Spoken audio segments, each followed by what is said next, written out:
go. Here we go. Bit of Friday night footy action, and we are on. Hey guys, how you going? Today down BKRsport. We are live as the New Zealand Warriors will be taking on the Canberra Raiders in a massive game here for round number 2. And this is a massive weekend. Obviously, we did see yesterday the Eels in an upset took down the Broncos in a 72-point scoring game, where the Eels won 40 points to 32. It was actually quite exhilarating. And look, I'm not usually one of the kind of fans that will seriously enjoy when there's just like a try and no defense. But like last night was still enjoyable regardless, even though we would have liked to have seen at least some form of defense just at any stage of that game, but obviously that was not to be. This game here today looks to be what should be a belter, really. It's a really hard game to predict, and you know, they're going to do my head in here, man, because the Warriors, I can just never tip them. When I tip them to win, they lose. When I tip them to lose, they win. You know, that's just what this New Zealand Warriors team is. Obviously, I did tip the Roosters in week 1, and the Warriors went and got that W, and we'll see how it does pan out today here. Now, obviously, later on tonight, we also have a massive game between the Sydney Roosters and the South Sydney Rabbitohs. That game is going to be awesome to watch. Also, a 50-50 game in a lot of ways, but obviously, Alex Johnson, if he scores 2 more tries tonight, then he will break the entire record for the Rugby League history when it comes to try scored over Kenny Irvine back in the day. So that is a massive day. Today is huge in regards to that. Then tomorrow, obviously, we've got Tigers, Cowboys, Dragons, Storm, and Panthers, Sharks, followed by Sunday being Manly versus the Knights and Dolphins versus the Titans. The updated ladder does have the Bulldogs on top. Sorry, Eels fans, you lost by such a big margin in round 1 that even with your win last night, and 2 rounds in, you're still not in this top 8. You're still not here. A lot of work needs to be done there. You still have conceded 32 plus 52. What's that? So 84 points in your first 2 games. You need to work on that if you want to get into this top 8 here come the end of the season. But at least it was a good start for you by getting those 2 points. But let's go through the 2 team lineups here for today's game. Then we'll get into the chat and see what you are saying. Obviously, hit that like button, subscribe if you're new around here. Next stop, 50k. We hit 40,000 yesterday in the Broncos versus the Eels game, and now we're on our way to 50k. I believe we can get there by the end of the year for sure. I do. I genuinely believe we'll get there by the end of the year, especially in a year we've got the State of Origin, we've got Rugby League World Cup that's going to be absolutely massive, got plenty of cricket action as well. I was actually meant to do a cricket game tonight, but the Afghanistan versus Sri Lanka game has been postponed for obvious reasons. So I'm definitely chomping down to the bit to get that 50k in 2026. If you haven't subscribed yet, definitely go and hit that button. But all right, the New Zealand Warriors, they play at host to the Canberra Raiders at Go Media Stadium in Auckland. The ins here for the Warriors is Eddie Yeremia-Tuava, with the out being Morgan Gannon. The fullback is Chance Nichol-Klokstad, with the wingers being Dallin Watene-Zelezniak and Roger Tuivasa-Sheck. The centres are Ali Leotawa and Adam Pompey, with the 5'8" being Chanel Harris-Tavita and Tanner Boyd as the halfback. You go to the front row forwards of James Fisher-Harris, who is the captain, alongside Jackson Ford, and then Wade Egan is the number 9, with the back row being Kurt Catewell and Jacob Laban. 13 is Aaron Clark. The 6-man bench interchange, Sam Healy, Dimitri Vaimalga, Leka Halasima, Tanner Stowers-Smith, Tane Tuapiki, and Eddie Yeremia-Tuava, with the coach being Andrew Webster. The first thing that you look at when you jump onto this team sheet is, well, there's no Loffy still. Obviously, still no Luke Metcalf. There is no Mitchell Barnett. Mitchell Barnett and Metcalf are due to injury. Loffy just because he's not being selected here by the New Zealand Warriors. And I actually wasn't expecting him to come into this team this week after a big win last week. You know, it was a sizable win for the Sydney Roosters, not the Sydney Roosters, the sizable win for the Warriors over the Roosters last week, 42-18. The game was much closer for a large portion until those last 5 minutes or so, when the Roosters did give up a couple of tries and the Warriors took it away in the end.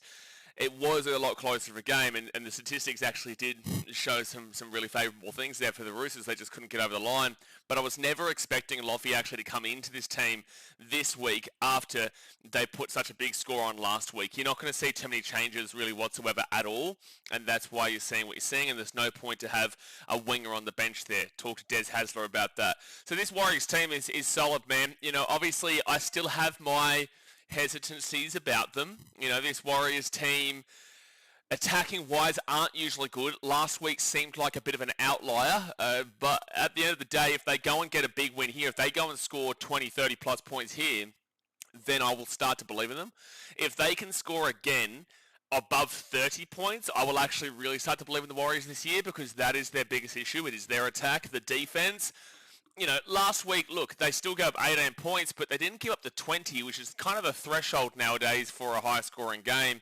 Even though 30 to 24 is like the olden days 18-12, like 15 years ago, 18-12 was actually a pretty high-scoring game, whilst nowadays, if, you know, it's not 30 to 24, it's not a high-scoring game. I feel like if they hit the 30 threshold here today, the Warriors, I genuinely would start to consider them as a much better team than I was expecting, because again, that attack last year was not good. It was not in the top 10 for attack, even when you're in the top 4. It was just your defense, which was in the top 2 at one stage, then it was top 3, and then I think it finished in 5th overall. But this Warriors team, I don't have doubts in regards to their defense. I do have doubts in regards to their attack, but at the very least last week did mellow a few of those concerns with the attack. However, the biggest issues that's going to come over the next probably 5 or so weeks is if Tanner Boyd and Chanel Harris-Tavita are killing it in these halves, well, what if let's go and throw out a hypothetical here, and that the Warriors are undefeated after 7-8 rounds when Luke Metcalf is meant to come back. You're undefeated. You've won every single game, so that will include those games for the Warriors would include obviously Roosters, good team, Raiders, good team, Knights, Tigers, Sharks, good team, Storm, good team, and then Titans, your bogey team. So let's go and say I think it's about round 7 or 8. I think it's round 8 he's meant to come back just after that Titans game. So we're assuming that you've got a scalp of the Storm, the Sharks, the Raiders and the Roosters with, you know, a couple of games against Knights, Tigers and Titans, and you're undefeated. What do? Do you keep Tanner Boyd and Chanel Harris-Tavita? What do you do with Luke Metcalf, who was looking primed to win a Dally M last year? Or do you get rid of one of the guys that have got you currently undefeated? You know, obviously this is just a hypothetical right now. We're still a long way away from that being, you know, what eventuates. I don't see the Warriors being 7-0 to start the season. But I'm just kind of throwing that question out there because you will have this question be put over your team in about 5 to 6 weeks. And if it's not an easy, like if you're playing well, it'll make it really, really difficult for you. And I genuinely believe that we could see a world where Tanner Boyd actually stays in 7 if he keeps killing it like he did against the Roosters. There is a world where Tanner Boyd could be that 7 and Luke Metcalf actually shifts from his 7 to the 6, where I actually believe he more so is. Just like I've said with Nico Hines for a long time. I don't believe he's a 7. I believe he's a 6. I think he's a great 6. And I think that Luke Metcalf actually is more of that 6 as well. So I guess we'll have to see how these next 5 to 6 weeks play out. But it's just a question to throw out there. Now, on the other hand, the Canberra Raiders, Joe Roddy and Matty Tomoko are in, with the outs being Jed Stewart and Josh Papali'i. Big loss there, Josh Papali'i. Now, the fullback is Ko Weeks, with the wingers being Savelio Tamale and Xavier Savage. Centres of Simi Sasungi and Sebastian Chris. You go to the 5'8", Ethan Strange, with the halfback being Ethan Sanders. What? Oh, sorry, my brain thought Ethan Strange was in the halfback for a second there, because they're both named Ethan. They're both named Ethan, lads, so, like, do forgive when my brain just immediately thought that I said Sanders was the 5'8" and Strange was the halfback. Anyway, Ethan Strange is the 5'8", Ethan Sanders is the halfback, with the front row forwards being Morgan Smithies and Joseph Tarpany, who was the captain. Then you go to the number 9, Tommy Starling, with the back row being Hudson Young and Noah Martin, with the 13, Corey Horsburgh. Then the interchange, Jaden Brayley, Zach Hosking, Ata Mariota, Matty Tomoko, Dane Laurie and Joe Roddy, with the coach being Ricky Stewart. Very interesting that Matty Tomoko is still in the centres there, and Simi Sasung is still the one starting in the centres alongside Sebastian Chris. Those halves pairing, when you're looking at it on the team sheet, just looks so weird with the 2 Ethans. It really does, but plenty good Ethans apparently nowadays when it comes to rugby league. This Raiders team is a solid team, man. You know, I was doubting I wasn't actually ever doubting them, to be completely honest with you, in regards to last week against Manly.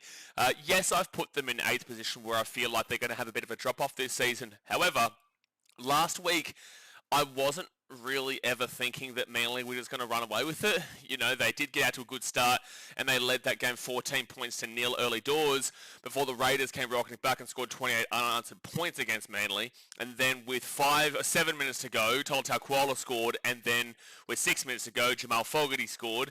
And obviously then they got that penalty goal right on the full-time siren that ultimately sent them to extra time, 28-28, and then Raiders kicked the field goal through Ethan Sanders.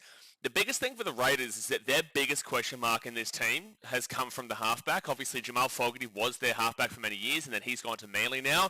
So they had to replace him, and they've replaced him with Ethan Sanders, and that was the biggest question mark. You've got a rookie halfback coming into a team that did win the minor premiership last year. Yes, they got bounced out in straight sets, but I will say that the Raiders did look really good with him overall, and he was the one who ultimately got them the win. So he was able to have his clutch moment where he got the field goal in extra time, and it was a weird field goal too. It was like it was on the run. It was like it was just off the cuff, and you love to see that. You love to see that kind of off the cuff thought process there from their halfback, which for mine isn't really a Jamal Fogarty kind of deal. I think that Sanders is such a different halfback to Fogarty, and that's why I really do actually think that a lot is changing in my mind about where I do see the Raiders this year based off of that game, but it is only round one. It's only one game, which is why people need to really just understand this is a long season. We've got 27 rounds. One game does not change your opinion. Wait 5 to 7 rounds to have an idea. And you still don't 100% know, but just wait a little bit before you start to really lock in and, focus on what you believe is 100% correct. You know what I mean? Like, you just have to wait your time out. The back line for the Raiders is good. The forward line for the Raiders is good. Probably one of, if not the best, 4-pack in the game. It is incredible. Anyone who disrespects the Raiders 4-pack is just stupid. Noah Martin came in last week. They're, young blood coming up and coming player, and gets 2 tries. Hudson Young, Origin, Corey Horsburgh. Has he played Origin? Has Corey Horsburgh played Origin, or has he just been kind of there or thereabouts? Let me know in the chat. I can't remember. Joseph Tarpany, obviously international. Morgan Smith, he's international for England. Tom Starling, always there and thereabouts. And he had an incredible game last week. Tom Starling was really, really good for the Raiders against Manly. So, look, when I made my prediction on my weekly tipping video on Wednesday that came out, I did take the Raiders here, but I'm not convinced. I'm very toss and turning about this result. I'm very up and down about what we see here. I can never really trust the Warriors, but also the Raiders are showing still fadery things, but still being able to win those games. Do they go across the ditch to get the job done here? Look, I don't know. I'm going to... Warriors fans, you should actually be quite happy that I don't tip you, because if I tip you, you lose. If I don't tip you, you win. So by me tipping the Raiders here, it probably guarantees you a win, to be completely honest with you. It probably does. Oh, hold on a second. Who are you cats that tipped the Eels last night? Oh my gosh. There were 6 people. 6 people who tipped the Eels last night in that, in our BKRsport tipping competition. You're kidding. You're kidding. Oh my goodness me. Oh, of course they're all... Yeah, Para Proud tipped him. Of course you did, Andrew. Yeah, that's Andrew. Let's have a look at the rankings, though, actually, for our tipping comp. I want to see what the rankings are. I'm ranked number 59 out of 4,306 Titans fans. So get around me. I'm flying right now. Flying. All right, so view tips. There's no way. So the top 6 people... The people who are in the top 6 all tip the Eels. Oh my gosh. Everybody else tipped the Broncos. Everybody else tipped the Broncos. Gee whiz. I hate you, Broncos. I hate you, Brisbane. Don't know if you know this. I hate you getting that tip wrong to start me off. And now I'm so not convinced about this week. You have to get it started off with a bang. Even if it's meant to be an easy pick or a not so easy pick, doesn't matter. You need to get the Thursday night game right so that you're feeling confident about yourself throughout the week. And now I don't feel jack, because now I feel like I'm about to go 0-2, and then I'll tip the Roosters, and then I feel like then I'm going to go 0-3. The only game I might get right this week is the Titans beating the Dolphins, because that's a certainty. That might be the only damn well game I get right. The Titans beating the damn well Dolphins. But alright guys, let's get into the chat. Half an hour to go into the game. Let's kick off. Hit that thumbs up button. Subscribe if you're new around here. Let's fire it up, and hopefully we get a good old game here today. Other Bunny says that goes back. Get around your bunnies. Lagan says, geez, can you start the stream a little earlier? Game is about to start. I'm so glad that we didn't have to put up with you for the Dogs last week. I'm so glad that your Dogs had the bye and we didn't actually have to listen to anything that you had to say. Full-time story says Broncos choked again up the waz. I wouldn't necessarily say... Oh, yeah, they did. Yeah, they did. No, they did choke. They did choke. They were very dominant in that first 10, 15, and then just fell off the absolute cliff. My mic is a bit pixelated. Oh, mic is fine. Clean your ears out. Are you sure? How can a mic be pixelated, Jay says. Oh, no. I can try and... I can move it around. Hold on, I'll take it out and in. Okay, we'll see if that works. I don't know. I don't know what's worse than Mike with Broncos. I reckon it's you. The Broncos are rigging my tips, Olivia says. They looking debatable. Nehemiah says, Kia ora for now. How are we? Chair brother BKRsport. Get around you, Nehemiah. Appreciate you tuning in. It's not plugged in fully by the aux. Can you tell me if that's like better or something? Mike is crunch-tastic. Is it better now or what's happening? Now I'm starting to think, like, is it actually, like, is there still the same? Try the cord on your PC. Oh my goodness me.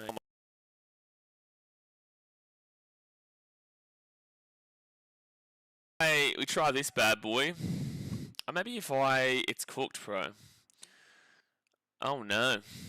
Oh no. It's cooked, is it? Well, oh, there we go. Oh, that's better, is it? Ah, beautiful. So you only had to listen to about 15 minutes worth of absolute static. I actually want to quickly go and have a look here. I'm going to go onto my... I'm going to go listen. Hold on. I'm going to go quickly listen to it just to see what you were talking about. Oh, I get ya. Okay, I know what you're talking about. Yeah, okay, I know what you're talking about. Well, okay, at least it's fixed now. At the very least, it's fixed now. So yeah, that's all done and dusted. Well, sorry about that, guys. Sorry about that. Well, you didn't get to hear my complete preview. Well, at least you got to hear it. Like, I heard my preview, but it just would have been really annoying for you to listen to. It would have been really annoying for you to listen to. Follow-up stories is, after watching the Bronx last night, I feel more confident the Cowboys can make the top 8. What the hell has the Cowboys got to do with anything from last night? What on the bloody damn well gee whiz earth do the Cowboys? You lost to the damn well Newcastle damn well Knights. What are you talking about, mate? Top 8. Well, we got a Cowboys fan talking about top 8 because the Broncos lost to the Eels last night after a loss from last week against the damn well wooden spoon of Newcastle Knights. What planet we living in, full-time story? What planet we living in, son? What we doing? Like, it's good. Had to listen to 15 minutes of straight microwave waffle. Yeah, well, this is what happens when we have to listen to your opinions and takes about the Bulldogs. I need to buy Kyle Sandler's mic. You don't need no more. Jeez. Up the bunny says, felt like we were listening from a 2000s phone. Yeah, no, it was a bit shithouse, but at least you could still hear me. Hobbit says, Broncos will destroy the Storm next week after being embarrassed at home twice. Yes, that's the immediate thought process that we do have. The immediate thought process that we have is that the Broncos are going to lose at home to the Panthers 26-0, and then they're going to lose at home to the Parramatta Eels. Just to remind, Parramatta Eels, 40-32. And then you know what they're going to go and do? They're going to go and travel to Melbourne, where Melbourne just won 52-4 against the same Eels team. So you know how you lost to the Eels 40-34? You know that? For the Eels? The Parramatta Eels, that same team.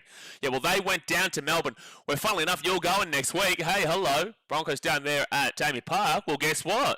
That team that you lost to 40-32 last night, well, they lost 52 to damn well 4 down there.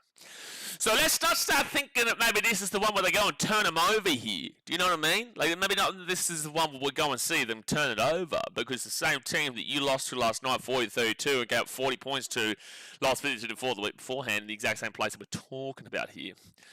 Dreams are definitely free, full-time stories. Dreams are definitely free. You've got a dream, son. You do.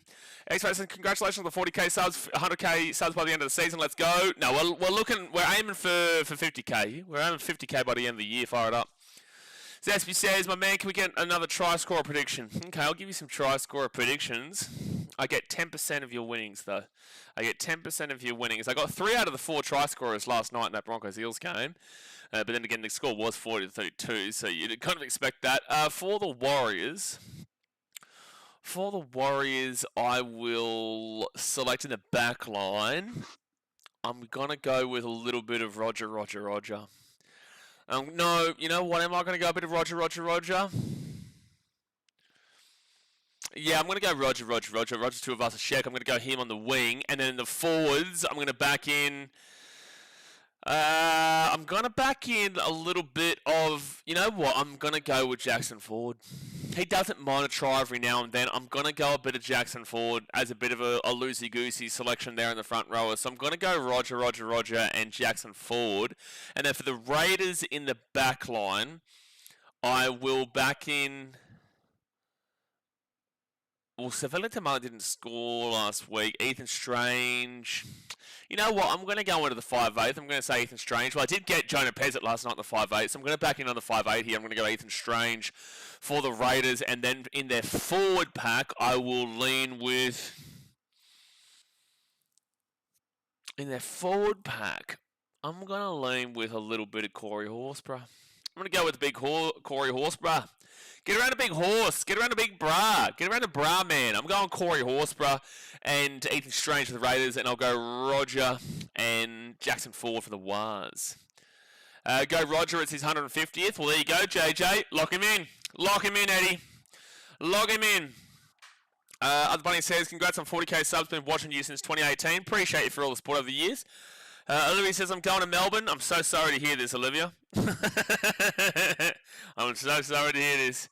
Horsburgh from Meat Pie. Jay, this is the only way. It's the only way. Nuggy says, 24-22 the Wars, only because Tanner doesn't miss. Well, the thing is that, you know, Tanner doesn't actually, in fact, miss. This is actually correct here. You are right. Tanner does, in fact, not miss.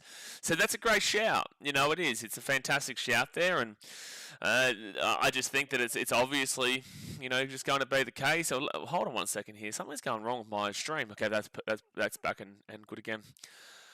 Hobbit says, Warriors to get their first try and last, but won't win with Raiders winning by 4. Yeah, I've got the Raiders winning in a close one. I do. Raiders have a good record against the Wars, and I will risk tipping them to pull on an upset. I don't think there's an upset in this game. Both these teams realistically should be getting a dub on their own mindset. Last year when these two teams played, the Raiders obviously in Vegas, I was there for this in Vegas, the Raiders won 30-8 over the Warriors. And then later on in the year, when they travelled to New Zealand, they actually won 16-10 in New Zealand to the Raiders. So the Raiders have a pretty good record against them. Last year, they do. They have a pretty good record against them, winning both those games. Actually, 2024, how did they go against... Oh, I just clicked on 2004. 2024, we can go and check what happened in 2004 as well. So in 2024 was a pretty poor year for the Warriors, but I feel like they got a win here. So... the round 20 game was a 20-18 win to the Raiders in Canberra. When it was in New Zealand, the Warriors won. Okay, so the last time the Warriors beat the Raiders was in Christchurch at Apollo Project Stadium back on the 22nd of March, 2024. So they don't have a fantastic record against them, especially not here at Mount Smart. Mount Smart, obviously, that won a little bit longer, with that Christchurch one being the one. I don't know, I still get the vibe. Noah Martin has a good try-scoring record versus the Wars. Noah Martin has a good try record versus the Wars? Noah Martin? Hold on. Noah Martin? Wasn't he... Hold on. I want to go back and...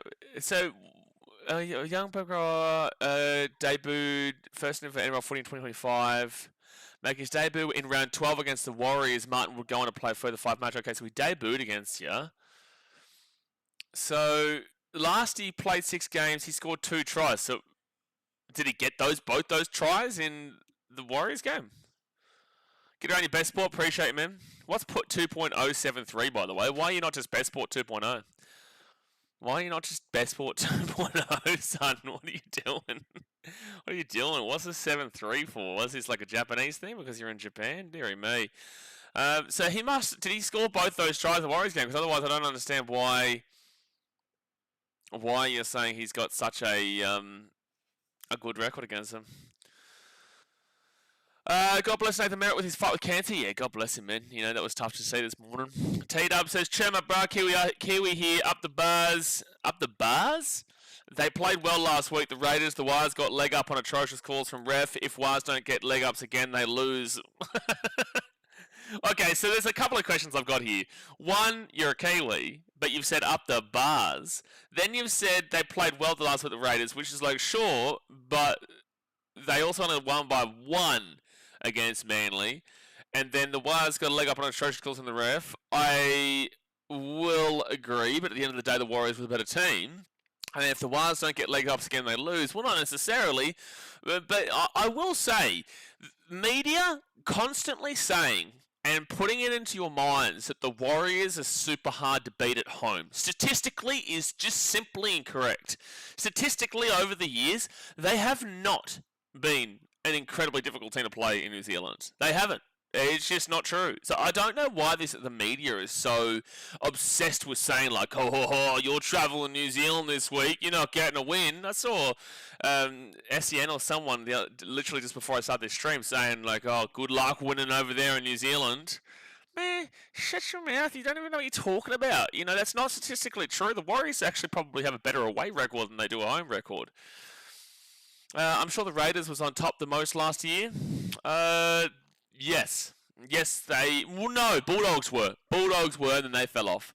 And then the Raiders snatched it late. I think it was Bulldogs and the Storm took it, and then the Raiders took it over late.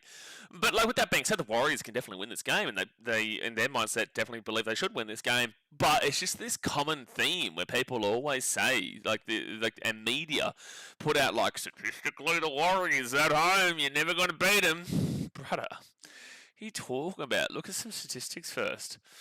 Amit says, hello Aussie mate, get around here Amit. Jay says overhyped. Who are you saying overhyped? Are you saying the Raiders are overhyped or the Warriors are overhyped? Ibrahim says, crazy that Tanner gives away his conversions sometimes just because of his kindness in his heart. He's a very kind man, Tanner. You know, sometimes he does allow the opposition to stay in the game by deliberately, intentionally sacrificing his kicks for the greater good of the game. Because if he just got all of his kicks, which obviously he doesn't miss, but if he just did that, then the game would be so gone. At the end of the day, like it just would be. It'd be so gone, and they'd win probably 40-50-0 every game. So he has to be a very compassionate and kind-hearted man. I tipped the upset yesterday. So good to see on tipping, me being the only one tipping the Eels in my comms. What are you talking about? 6 people in our tip the Eels. Warriors are overhyped by the media is what I was referring to. I feel like Warriors are overhyped by the media because they want their audience and they want their demographic. Because at the end of the day, I could sit here, and Warriors fans, I'm sure you can respect what I'm about to say here, but I could sit here and I could circle jerk you all day. I could sit here and make sure that you believe that you're going to win the competition. Maybe this year, this is going to be the year that you go and do it. You're looking fantastic. You're looking fly. You scored 40 points, blah, blah, blah. I could do that, and I'd get New Zealand to love me. And that's what they do. That's what these media organisations do, full well knowing that what they say isn't necessarily what they believe at all, is possible, and they hope that it happens. And also, I hope the Warriors go well. But they hope that the Warriors are successful, and then they're going to gain and grow significantly based off of the circle jerk of the demographic to get them in, and then they're going to pump through with that. Whilst I'll sit here and I'll give you my honest view about what I'm seeing, whether you believe I'm right or wrong is different story. I'm still telling you my opinion based off of what I am seeing in the game, but I'm not here to just try and make you like me. If you don't like me, you don't have to like me. If you like me, then that's fantastic. But most of these media organizations and most of these also content creators are deliberately encouraging, probably I would argue, false statistics, to make sure that you believe that they're, on your side, and then you like them, you follow them, and they really couldn't give a shit, but it's just that they want to make you believe that they are a massive fan of the Wars, the Wars. Full-Time Story says, the idea that the New Zealand Warriors are impossible to beat at home is a mix of genuine environmental factors and trying to engage fans in a healthy dose of media glazing. Definitely a healthy dose of media glazing. It definitely is. Livy says, so apparently Alex Glenn was trying to get in contact with me yesterday, put me up in a corporate box with his mate and some of the other diehard fans and went to the UK, but he rang the wrong number. Well, yesterday wasn't exactly a fantastic one to get to. Carlos says, thank you for giving me advice about content creation a few weeks ago. I've now grown to over 5k followers. If advice means a lot, get around you, Carlos. I don't know what Jay's talking about. Ibrahim says, yeah, Jay was looking for a show at nothing. Duraz says, Warriors record at home prior 2023 was average anyways, wasn't it? it's average in general. Storm Panthers win in style. Roosters Broncos bringing the shock surprise. Storm Panthers win in style. Roosters Broncos bring the shock surprise. I don't know what that means. What are you trying to suggest there? Alright guys, well we got 15 minutes to go until the game does start here. That thumbs up button, subscribe, and don't forget we've got a massive game right on after this. Right on after, we got the massive game between the Roosters and the Rabbitohs. Get it fired up. Get it fired up. I don't know what he means, Taraz. I couldn't tell you. I couldn't tell you. Carlos, can you please help us out here? What's your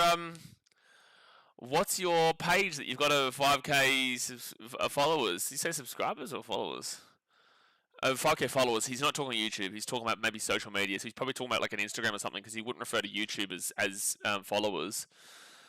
So yeah, what's your page? You can shout yourself out because I actually am interested to know. to know. Other money says coming to Raiders. I do not want to be 0-2 on my tips, mate. I'm going to freak out. I'm going to flip out if I'm going 0-2 on my tips. Cal J says I'm feeling the Raiders this game, but also a close one. Yeah, I've gone to Raiders in this one and in a close one. Brent says his OnlyFans will definitely shout it out. Then fire it up. Fire it up. We'll do a collaboration. 242 is it Sevens game? What do you mean is it Sevens game? Is this Sevens? No, this is 13 rugby league, mate. 13 players on the field. Punch-ons encouraged. Draz says, do you reckon there's people going to the Rabbitohs Roosters game just to hope and see AJ break the record? Yeah, you'll get a lot of people going to that game who won't care about the result. They won't be there for, you know, like Roosters Rabbitohs. Does it sell out normally? Not quite, but it gets pretty close. Roosters Rabbitohs. It's the longest rivalry in the game. I don't think it's as hype rivalry-wise for neutrals nowadays as it was, 15, 20 plus years ago, inclusive of the last 120 odd years, 118 years since the competition started. I don't think it's as heavy and as fiery as it once was from a neutral's perspective, but also we still respect it. But you'll get a lot of people who want to be there for the moment, right? Which is a real thing that I've said for many times now in regards to Titans, but it's about being there for the moment. People don't actually ultimately care. They just want to be there for the moment that it happens. That's what you get from bandwagoners. Bandwagoners don't actually give a shit about the team. They don't care whatsoever about the team. They just care about being there for the moment when that team goes and wins, and then you can say that I was there. I was there when Alex Johnson broke the record. It's something to tell you kids later. I was there when the Titans won the first comp in their history. I was there when Parramatta finally made a grand final. I was there when the Tigers broke their finals drought. It's all about just wanting to be there so that you feel like you're in the in scene of the sporting scene and that you got your moment. So it's not really about the actual game and about the team. A lot of people going tonight will just go for Alex Johnson and not because of Johnston, because they want to claim they were there. Draz says, it gets close but never sells out. I went to the finals game in 2022 between the two and the week before when Allianz was reopened, so when South chooks in consecutive weeks. Yeah, I went to the final game between the two, a final game at the old Allianz Stadium in 2019 before they tore it down. I went to that one.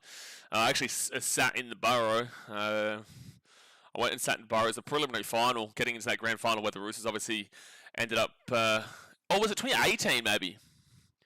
I can't remember. It's either 2018 or 2019, and then after that, the Allianz Stadium got torn down. I feel like it might have been 2019, but I can't remember. Oh, 2018, funny. So there you go. I think. I was actually in the Burrow at that time. I was in the Burrow, and that was good. But the Rabbitohs did get pumped. Scotty James, the $5 donation. Get around here. So should I hedge and take Broncos to mix the 8? Thoughts, Philippines trip, get around here, appreciate ya. Probably actually going to Malaysia now, to be fair, but thank you very much for the dono. Should I hedge and take Broncos to miss the 8? Thoughts? Bro, we're 2 rounds in. Like, if you want to go for a bit of a risky shout, then go for it, but, we're 2 rounds in, what are we doing? Why are we freaking out in regards to the ladder right now? Why are we freaking out in regards to the ladder right now? What are we doing? We're not even 2 rounds in. We're 2 rounds in for those teams, but we're only 1 round in total. And we're talking about hedge. It's probably I'd probably wait for them to win a game and then they'll be better odds for you, kind of deal. That was the first video I watched from your channel. Oh, first video. Okay, there you go. Yeah, that was interesting. Brighton says, early to late 2000s, I thought it was tough to win over in New Zealand. They hit hard and would drag teams into a dogfight. I think they lost a bit of that over the years. Yeah, but see, statistically, it's not even correct. Like, sure, but Brighton, do you believe that that's because of your own thought process, or do you believe that because that's what you see across media channels that make your, whether knowingly or unknowingly, you know, these media channels will just put out a post and then you will acknowledge it. You'll see it in your feed and you won't even really care for it. You'll scroll past it, but your brain takes that in, right? And it says, well, okay, the Warriors are a really good team at home. Like, I don't know if anyone's going to be able to beat them. And it's like, well, statistically not necessarily true. So do you think that that's actually because of your own thought processes and just watching the game? Because, again, statistically not. That's mate says, it's been 71 years since the defending champion to start 0-2 and won the comp. I feel like you're referring to something here, Daz. 71 years ago. So what's that? That'd be 1955? I think, off the top of my head, 1955 NRL Premiership. No, it's not NRL, but I don't care. NRL Premiership was won by the South Sydney Rabbitohs. Over Manly, 12-11. Yikes, that's a close game. That is a close game there. 12-11. No, the Dogs didn't win in 1955. Well, I was thinking maybe, Daz. I know you, champion. I know you.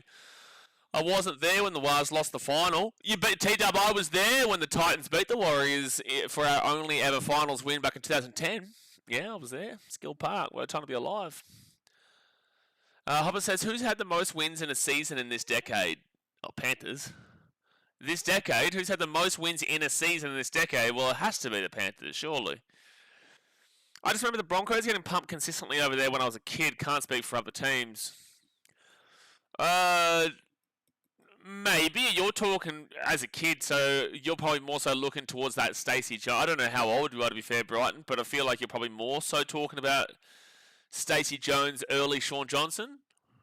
Is that when you're talking?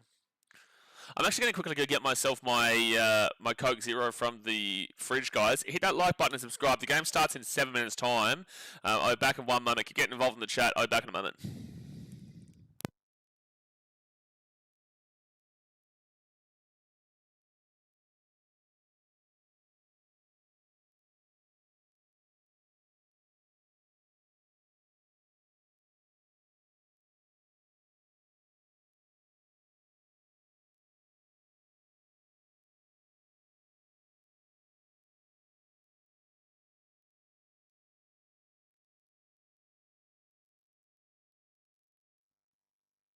Alright. We are back. 5 minutes to go here. Come on now. Like 2006 to 2012-ish. Well, that'd have been, like I was saying, Stacey Jones to early Shaun Johnson. When did Stacey Jones retire? What year?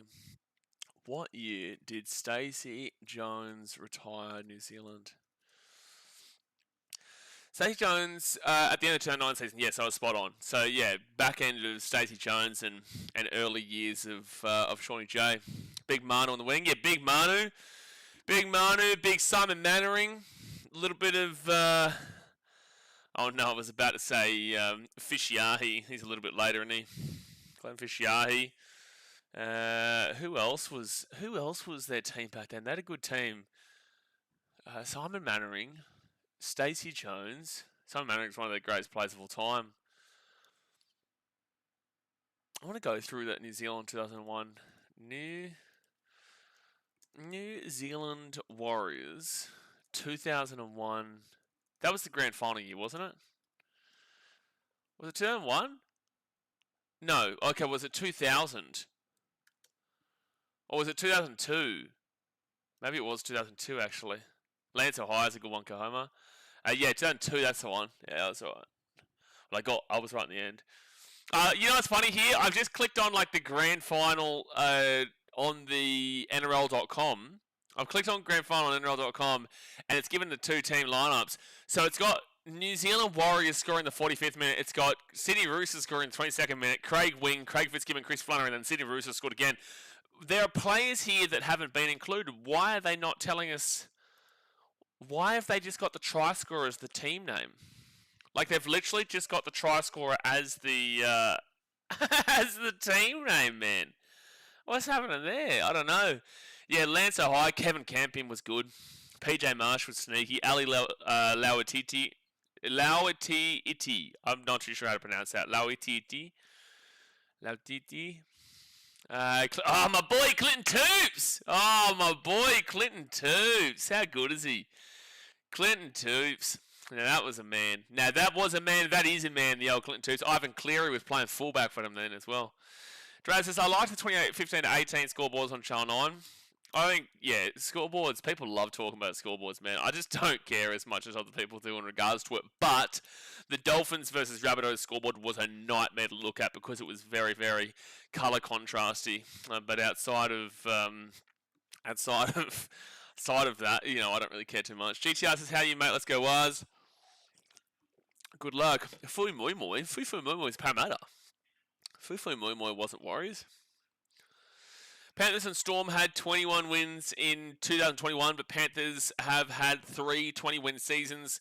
2020, they had 18 wins in a 20-game season. Oh, so the Panthers don't actually have the most wins. They have equal most wins alongside the Storm. Warriors 3rd at 24. Well, that's a high-scoring game. That is a high-scoring game. Big Manu Vatuvai. Well, he wasn't there in 2000. Well, I don't think he was there in 2002 when we're talking about. Yeah, Francis Melly on the wing alongside Justin Murphy. John Carlo and Clinton Toops in the centres. Ivan Cleary fullback. And then 5'8" was Motu Tony. Stacey Jones as a halfback. Front and forwards of Jerry Susu and Mark Tukey. PJ Marsh hooker. Ali Lauatiti and Awen Guttenbeil with in the back row with Kevin Campion in the 13. And then the bench was Lance Hire, Richard Villasanti, Wairangi Kupu, and Logan Swan. That was their team. But, like, this Roosters team was jacked, dude. This Roosters team was jacked. Luke Phillips, Brett Mullins, Shannon Hegarty, Justin Hodges, Anthony Minicello, Brad Fittler, and Craig Wynn was their 1-7. That's ridiculous. You know, and they've got guys like Adrian Morley, Craig Fitzgibbon in the team, Jason Kaler, Sub Benetti, Brian Fletcher, Luke Ricketson, Michael Crocker. My goodness me, that is filthy. That is absolutely filthy. But the game is about to get going here, guys. The Raiders are walking out of the field. They are coming out onto the field here. So let's put this this sound up. That's my for the sake of it, can you just look at the 04 Grand Final? Cheers, I forgot the result. No. 2004. Was that the year that the Dogs got done for the salary cap region, Daz? Was that the same year? Was that the year, Daz, mate? Tell me now, champion. Tell me now. So the Raiders are running out, led by Joe Tarpany. Into the Smiling Assassin. It is a little well later than 2002 Grand Final, though. Raiders are out in the field. NRL needs to learn from NFL how to play around the salary cap with no contract structures. No, you need, are you suggesting no salary cap? You definitely need salary cap because you're never going to see teams like the Titans, the Newcastle Knights, oh, maybe Knights, but like Titans and these kind of teams, you'll never see them successful. You will never see them successful because it will always go down to the major market teams.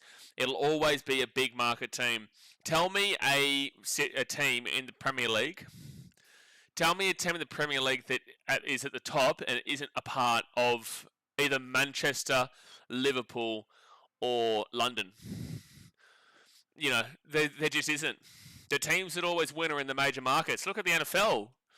Like, to be fair, the NFL has a massive population of 360 million people, so it's very different. But also, you take away the South, like, you're never going to see teams like, well, you've never seen teams like New Orleans winning the NBA kind of deal. Do you know what I'm saying? Like, there's a reason why Boston and LA have won the most amount of championships in the NBA. There's a reason why Boston has won as many Super Bowls as they have. There's a reason why these teams can't do well, even Los Angeles Rams and whatnot. You need the salary cap. You can't get rid of it. Sports Life says Warriors defense didn't look good last week against the Roosters, even though they won. Well, they gave up only 18 points. Anyway, Warriors around the field here. Let me know in the chat what your score prediction is. The Warriors will kick this ball off, and it will be the Raiders bringing this ball out here from the 5. It's Xavier Savage who gets the ball first, and then Corey Horsburgh with his first run. He'll bring his ball to the 10. Okay, let me just refresh this scoreboard so you can get this. Oh, Halasima has started, by the way. Halasima has started in this game for the Warriors. They've brought him on as a last-second inclusion into the starting back row. Third tackle now at the 25 for the Raiders. RTS 150 in the Chahoo. What do you mean in the Chahoo? What are we... in the what? In the Chahoo? What are we doing? Bunny says the NRL should do what the NFL and the NBA do is drafts, like drafting rookies from schools. Also doesn't really work, but I would love it. I think that would be awesome, but I also don't think that would really work with our game. So fifth tackle, and they kick this ball down here to the 5, where Dalawatini Lesniak brings it out to the 15. 20-18 at the Raiders. Brenton says, yeah, I'm going to go 24-20. Yeah, I'm going to go kind of around that. Just an extra 2 points extra than yours on either side. Dasmate says, how would we make that work? We don't have colleges. Well, it's not about the colleges. Like, obviously, we do have, you know, the reserve grades and whatnot, but we just don't have the size for it. And then also, there's no, like, confirmations and guarantees and financial. It's really difficult to do. It's really difficult to do, especially if you're, like, from New Zealand. You're forced to go to North Queensland, but there's no, like, assurances and guarantees. And it's just a weird, there's a lot of weird niche specificities about that. But I think that they are trying to work into it. That's going to be second tackle now for the Raiders, and they'll get this ball to the 30 through Cervelio Tamale. He'll be the 35, sorry, second tackle. It is raining, by the way. It's just light rain. It's not heavy rain. Well, the Raiders got a good win against Manly last week, and the heavy rain at Brookvale. Well, let's see if they can go and do it again here in the wet. They go out to the right, and it's going to be Corey Horsburgh again. He'll charge into the 45 on the Warriors side of the field. Arthur Bunny says, I'm in a tipping comp that has 8 people in it, and the majority tip the Warriors except me. I feel like they're going... like, it's a 50-50 game for mine. It's quite literally 50-50. I don't think anybody should be favourite here. I think it should be $1.90 a piece, effectively.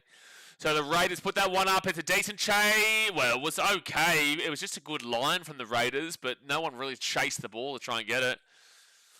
The AFL does it. Yeah, but also the AFL is also a very different situation than the NRL. Very different.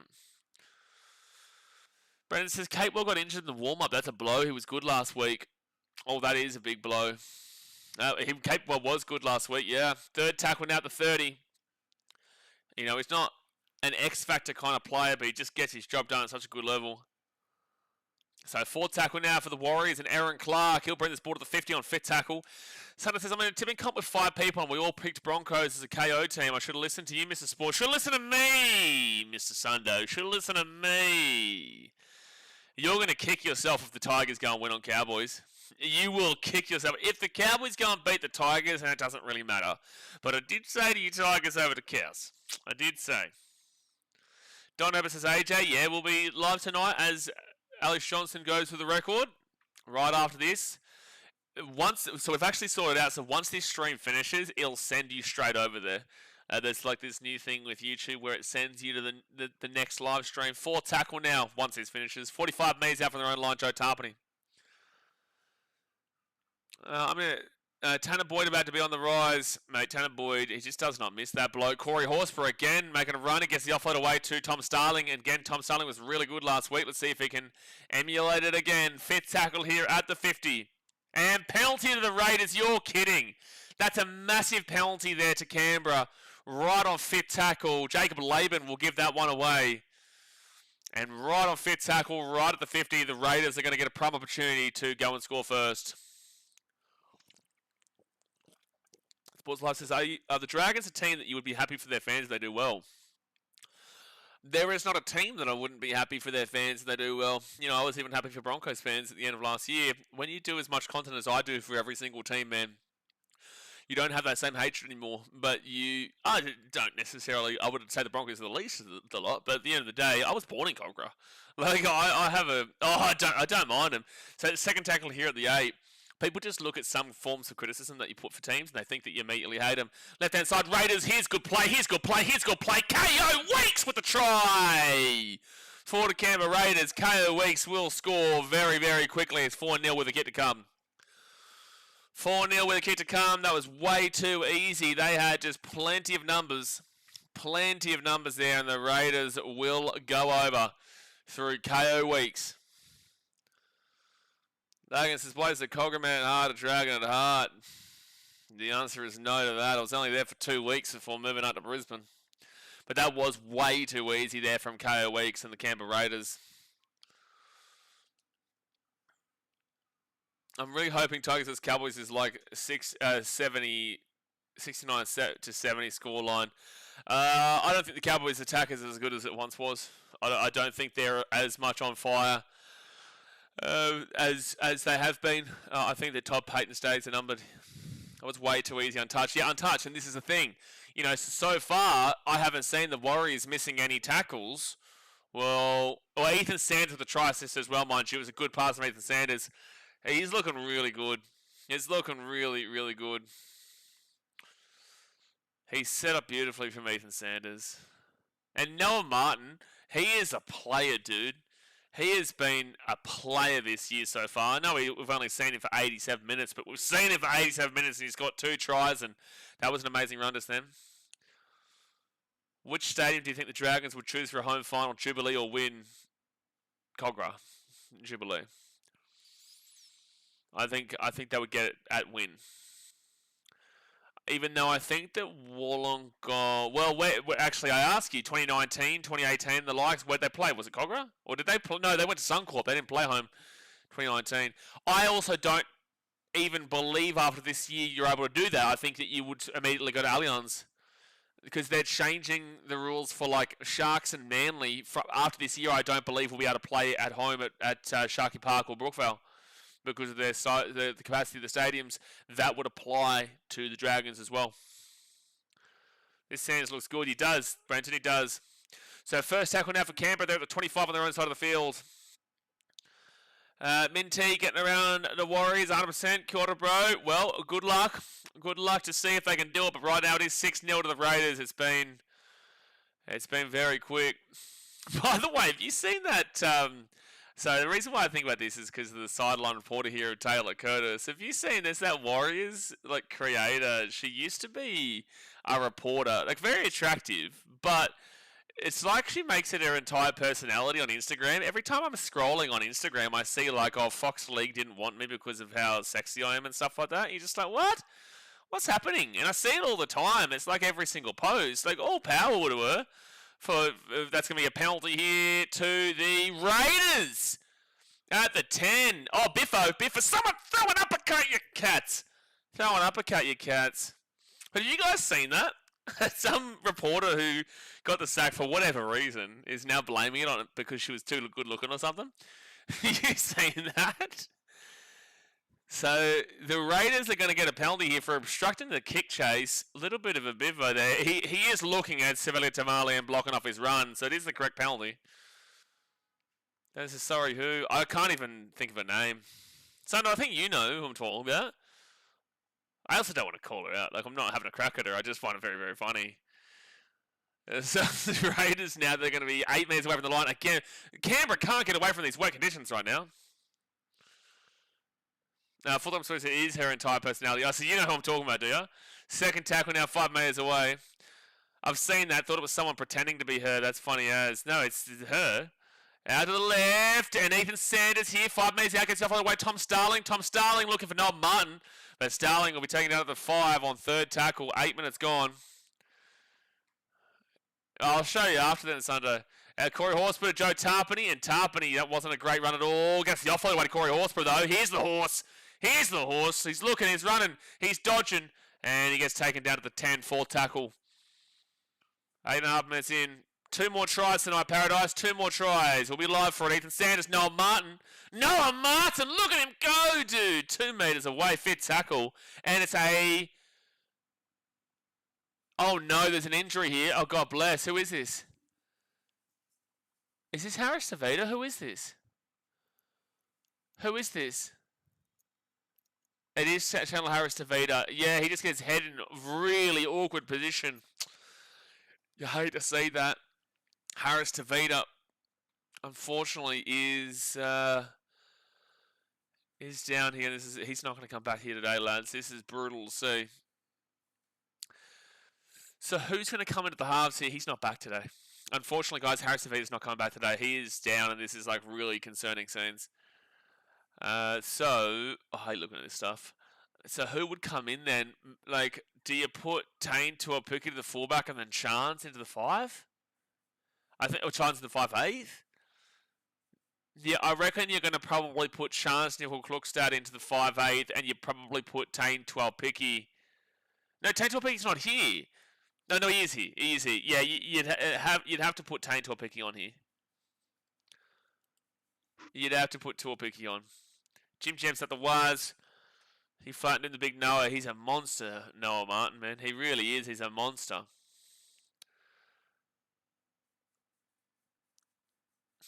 I'm not even reading Logan stupid coming out. CNK 5'8". I think that's their only option, man. Harris Avila will come off here. There's no way he comes back on. It's their only really option. Who else? Unless you think Sam Ely can be a 5'8". You'd probably have to chuck Charms in there and put Tane Tuapiki into that fullback. Because who else are you doing? Unless you want to put Sam Healy into the 9, then Wade Egan into the halves. Got his head in the wrong place, yeah, for sure. So he's off the field. Okay, so Tane Tuapiki is on now. This is fit tackle. Harris Tavita will be definitely out for 10 minutes, but I don't think he comes back. And I don't know what Simi Sasangi's doing there. You're an idiot. Simi Sasangi just ran the ball on fit directly at the 5. There's no way he comes back. Warriors 18th man activated. Full-time stories, there is no 18th man. What are you talking about? You do realise there's a 6-man bench this year. There's no 18th man. There's effectively an 18th and 19th, but you're allowed to adjust them. That wasn't foul play, so you're not going to see a 5th man added to the bench effectively. But they've got 6. Oh, knock on from James Fisher-Harris, and the Raiders will get the ball here at the 30. Simi Sasangi picks it up and gets the offload away to Ethan Strange. Ethan Strange steps, and he'll be 25 metres away from the line. New rule. Well, it's not foul play, Michael, so it's not that you'll see any changes on the bench, but there is that 6-man bench. Correct me if I'm wrong, but number 18 and 19 can only come on due to injury. Due to a multiple amount of HIA or foul play, but you can use any of the 14, 15, 16, 17, 18, and 19. But you 1 second, left-hand side quickly. Sevilla to Mala. He's going to step again here. And good defense there from Mala Liatzawa. Third tackle, 15 metres away from the line. 30 minutes to go here the first half, guys. 10 minutes gone. Hit that thumbs up button. Subscribe if you're new around here. Ethan Sanders, the Corey Horse brother. Ethan Strange off to Noah Martin. Noah Martin looking for a run. He'll be 15 metres out from the line. I really like Noah Martin, man. I think he looks really bolstery. Corey Horsburgh, he's going to be 8 metres away from the line. Fit tackle. It is now pouring down rain here at Mount Smart. Tom Starling, short ball. Joe Tarpany, Ethan Sanders again. Good pass. Kicks it out, and I don't think so. It was actually really difficult to see because the rain is coming down quite heavily right now. It's really difficult to actually see what's happening. So it's going to be a 7-tackle set. Just a little bit too heavy of a kick there from KO Weeks. Yeah, he did his best there, Savannah Tamale, but they couldn't get there. So the way the new rules work is you've got a 14, 15, 16, 17, 18, and 19. So a 6-man bench. Ball comes to the back of the Warriors there, first tackle at 25. So you get a 6-man bench. Now you can use 4 of those 6 players legally. You've still got your normal 4-man sized bench in regards to who you can actually use, but you can use any of those 6. So basically, if you put, let's go and use the Warriors for an example, and let's just say they have Luke Metcalf and Tanner Boyd in the 6 and the 7, and then you've got Harris Avita or Tamati Martin on that bench. Third tackle. This is a great run here. Great run from the Warriors. Good meters, 30 meters out, fourth tackle.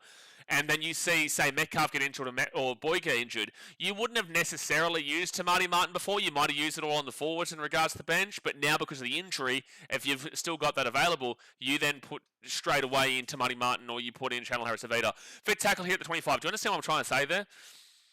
Tanner Boyd puts that up, 5 metres out, knock on Raiders, chance here for Litawa. It's going to be a penalty here to the Warriors for an escort, I guess, is what they're calling. Penalty to the Warriors. Noel Martin runs to fill with energy. He looks really good. Jess says, hi from the UK, get around you all the way in the United Kingdom, man. Get out in the United Kingdom. Noel Martin is a gun for sure, and he looks fantastic. At least 70% of games in Auckland, it rains. I was there a couple of years ago and it got absolutely soaked. Well, I was there, didn't get soaked, saw a win though. I'm a 100% win record when I'm in Auckland. I'm a 100% win record, baby. Fire it up. So first tackle now for the Warriors. Now second tackle, 5 metres away from the line. 5 metres away. 27 minutes to go here in the first half. It's Wade Egan at the back to Tanner Boyd. Tanner Boyd then, chance Nickel Clock, Stad. He'll be 9 metres out. Let's see this attack, Warriors. You had some decent attack last week. Well, let's see it now. The Raiders scored very quickly when they went up your end.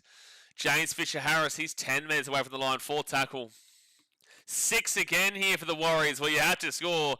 Tanner Boyd off Jackson Ford. Jackson Ford steps. He's still going. And he'll be taken. Oh, no, he gets the offload away. And it's going to be Tanner Boyd who passes it across here to Tane Tuapiki. I do feel like Tane Tuapiki is playing a full. Oh, he's been good since coming on, though, Tane. He has been good. Geez, this rain is really just bucketing down at the moment. Wade Egan at the back to Aaron Clark. And that's going to be a short ball to, I think, Jackson Ford. No, it is Fisher-Harris. You couldn't see who it was at all just then. They go out to the right. Tanner Boyd. Tuapiki. Here's a chance. Watchalong Lesniak! Oh, has he got there? Has he got there? Yes, he has! Dallin Lesniak will score.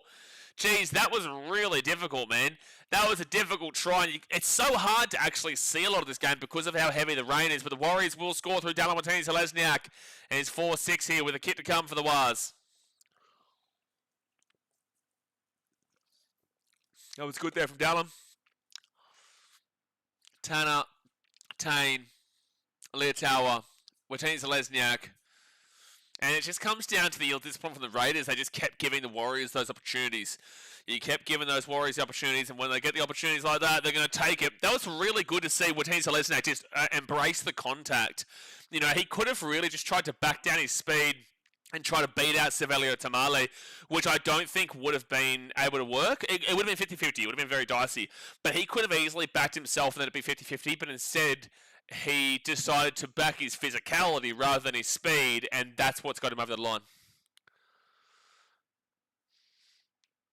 So it says, decent Raiders fan turnout. Mate, those, what's it called? Ponchos, they're just green. Yeah, they're just green ponchos, bro. They're not Raiders fans.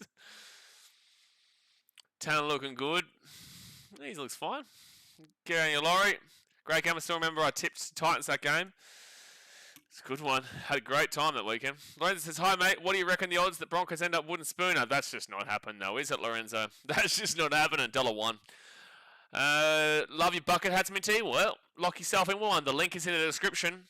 The link is in the description for anyone who does like that kind of merchandise for any team as well.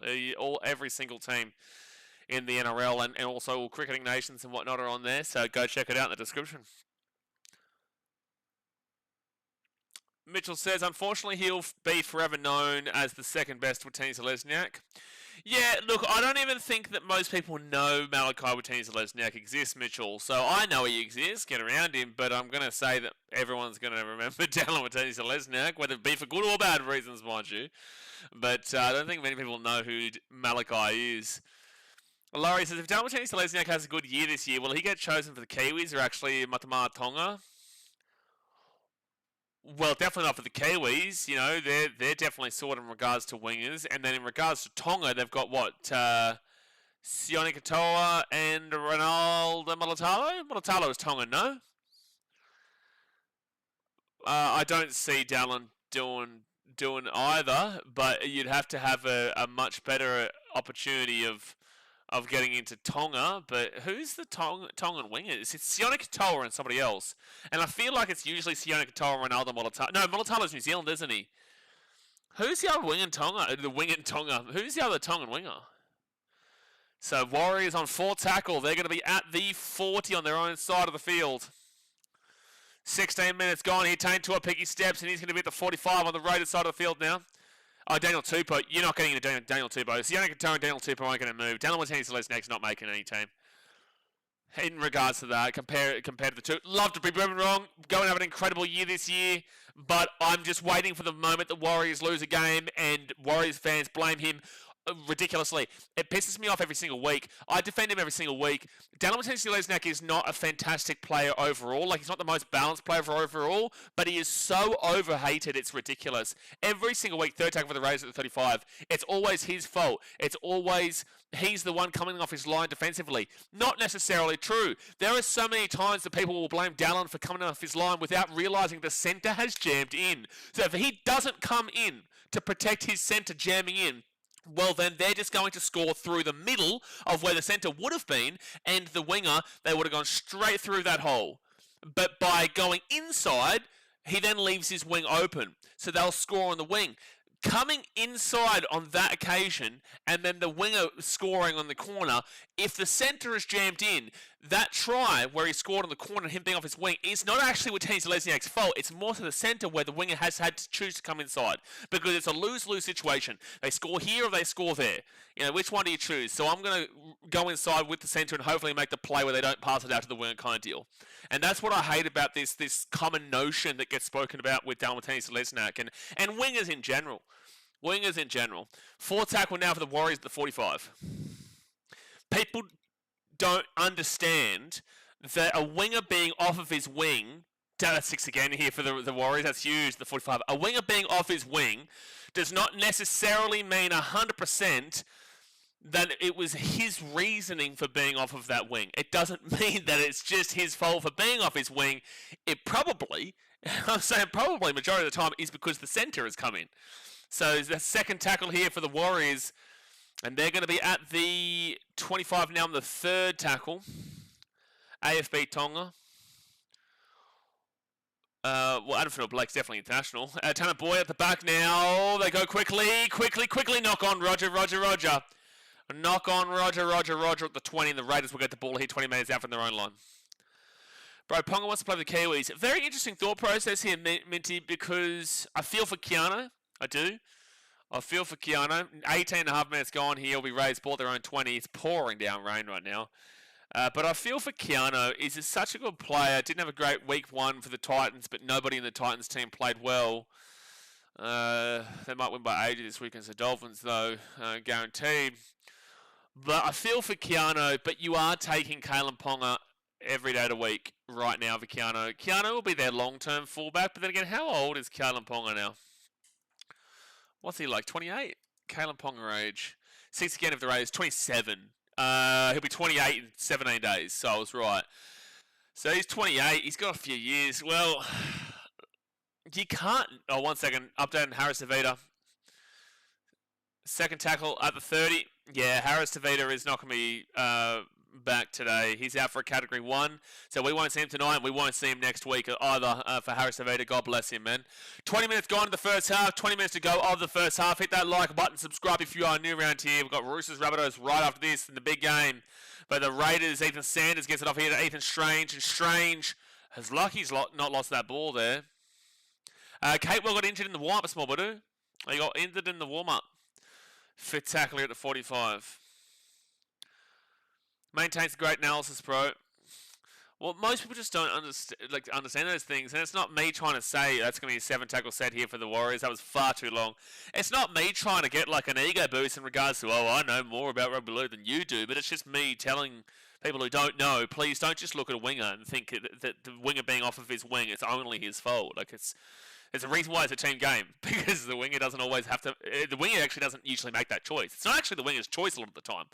Sometimes you'll see a winger dart off their line randomly, but it's like Lofiana compare it, the Titans was a real big blame as well. Now, Lofi had a lot of problems, but defensively, Brian Kelly would dart in a lot of the time, and Lofi would still get the blame.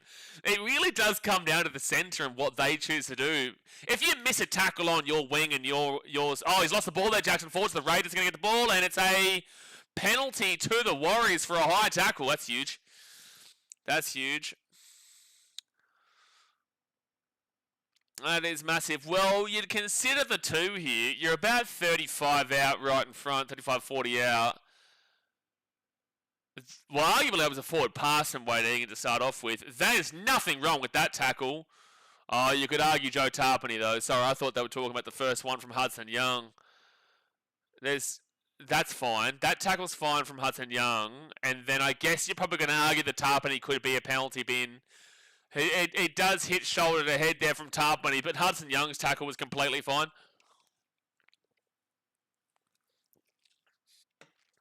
So they're going to say it's fine there from Tarpany. It was a penalty. Still good, though, to have both Keanu and Ponga for the Kiwis. Good headache for Jones. I don't really rate Jones a great deal, but with that being said, like, it is a good headache for Jones. I would definitely still have Keanu on the six-man rotation, six-man bench. Oh, that is Corey Horsburgh. He's so ill-disciplined as a player, dude. He really grinds my gears. Warriors here at 13 metres away from the line. James Fisher-Harris, can they take the lead here? Wade Egan gives it off to Aaron Clark, and Aaron Clark is 5 metres out from the line. Second tackle. I'd be going well under 49.5 Jake's finesse. It's pouring down rain here. Tanner Boyd, short ball. Jacob Laban.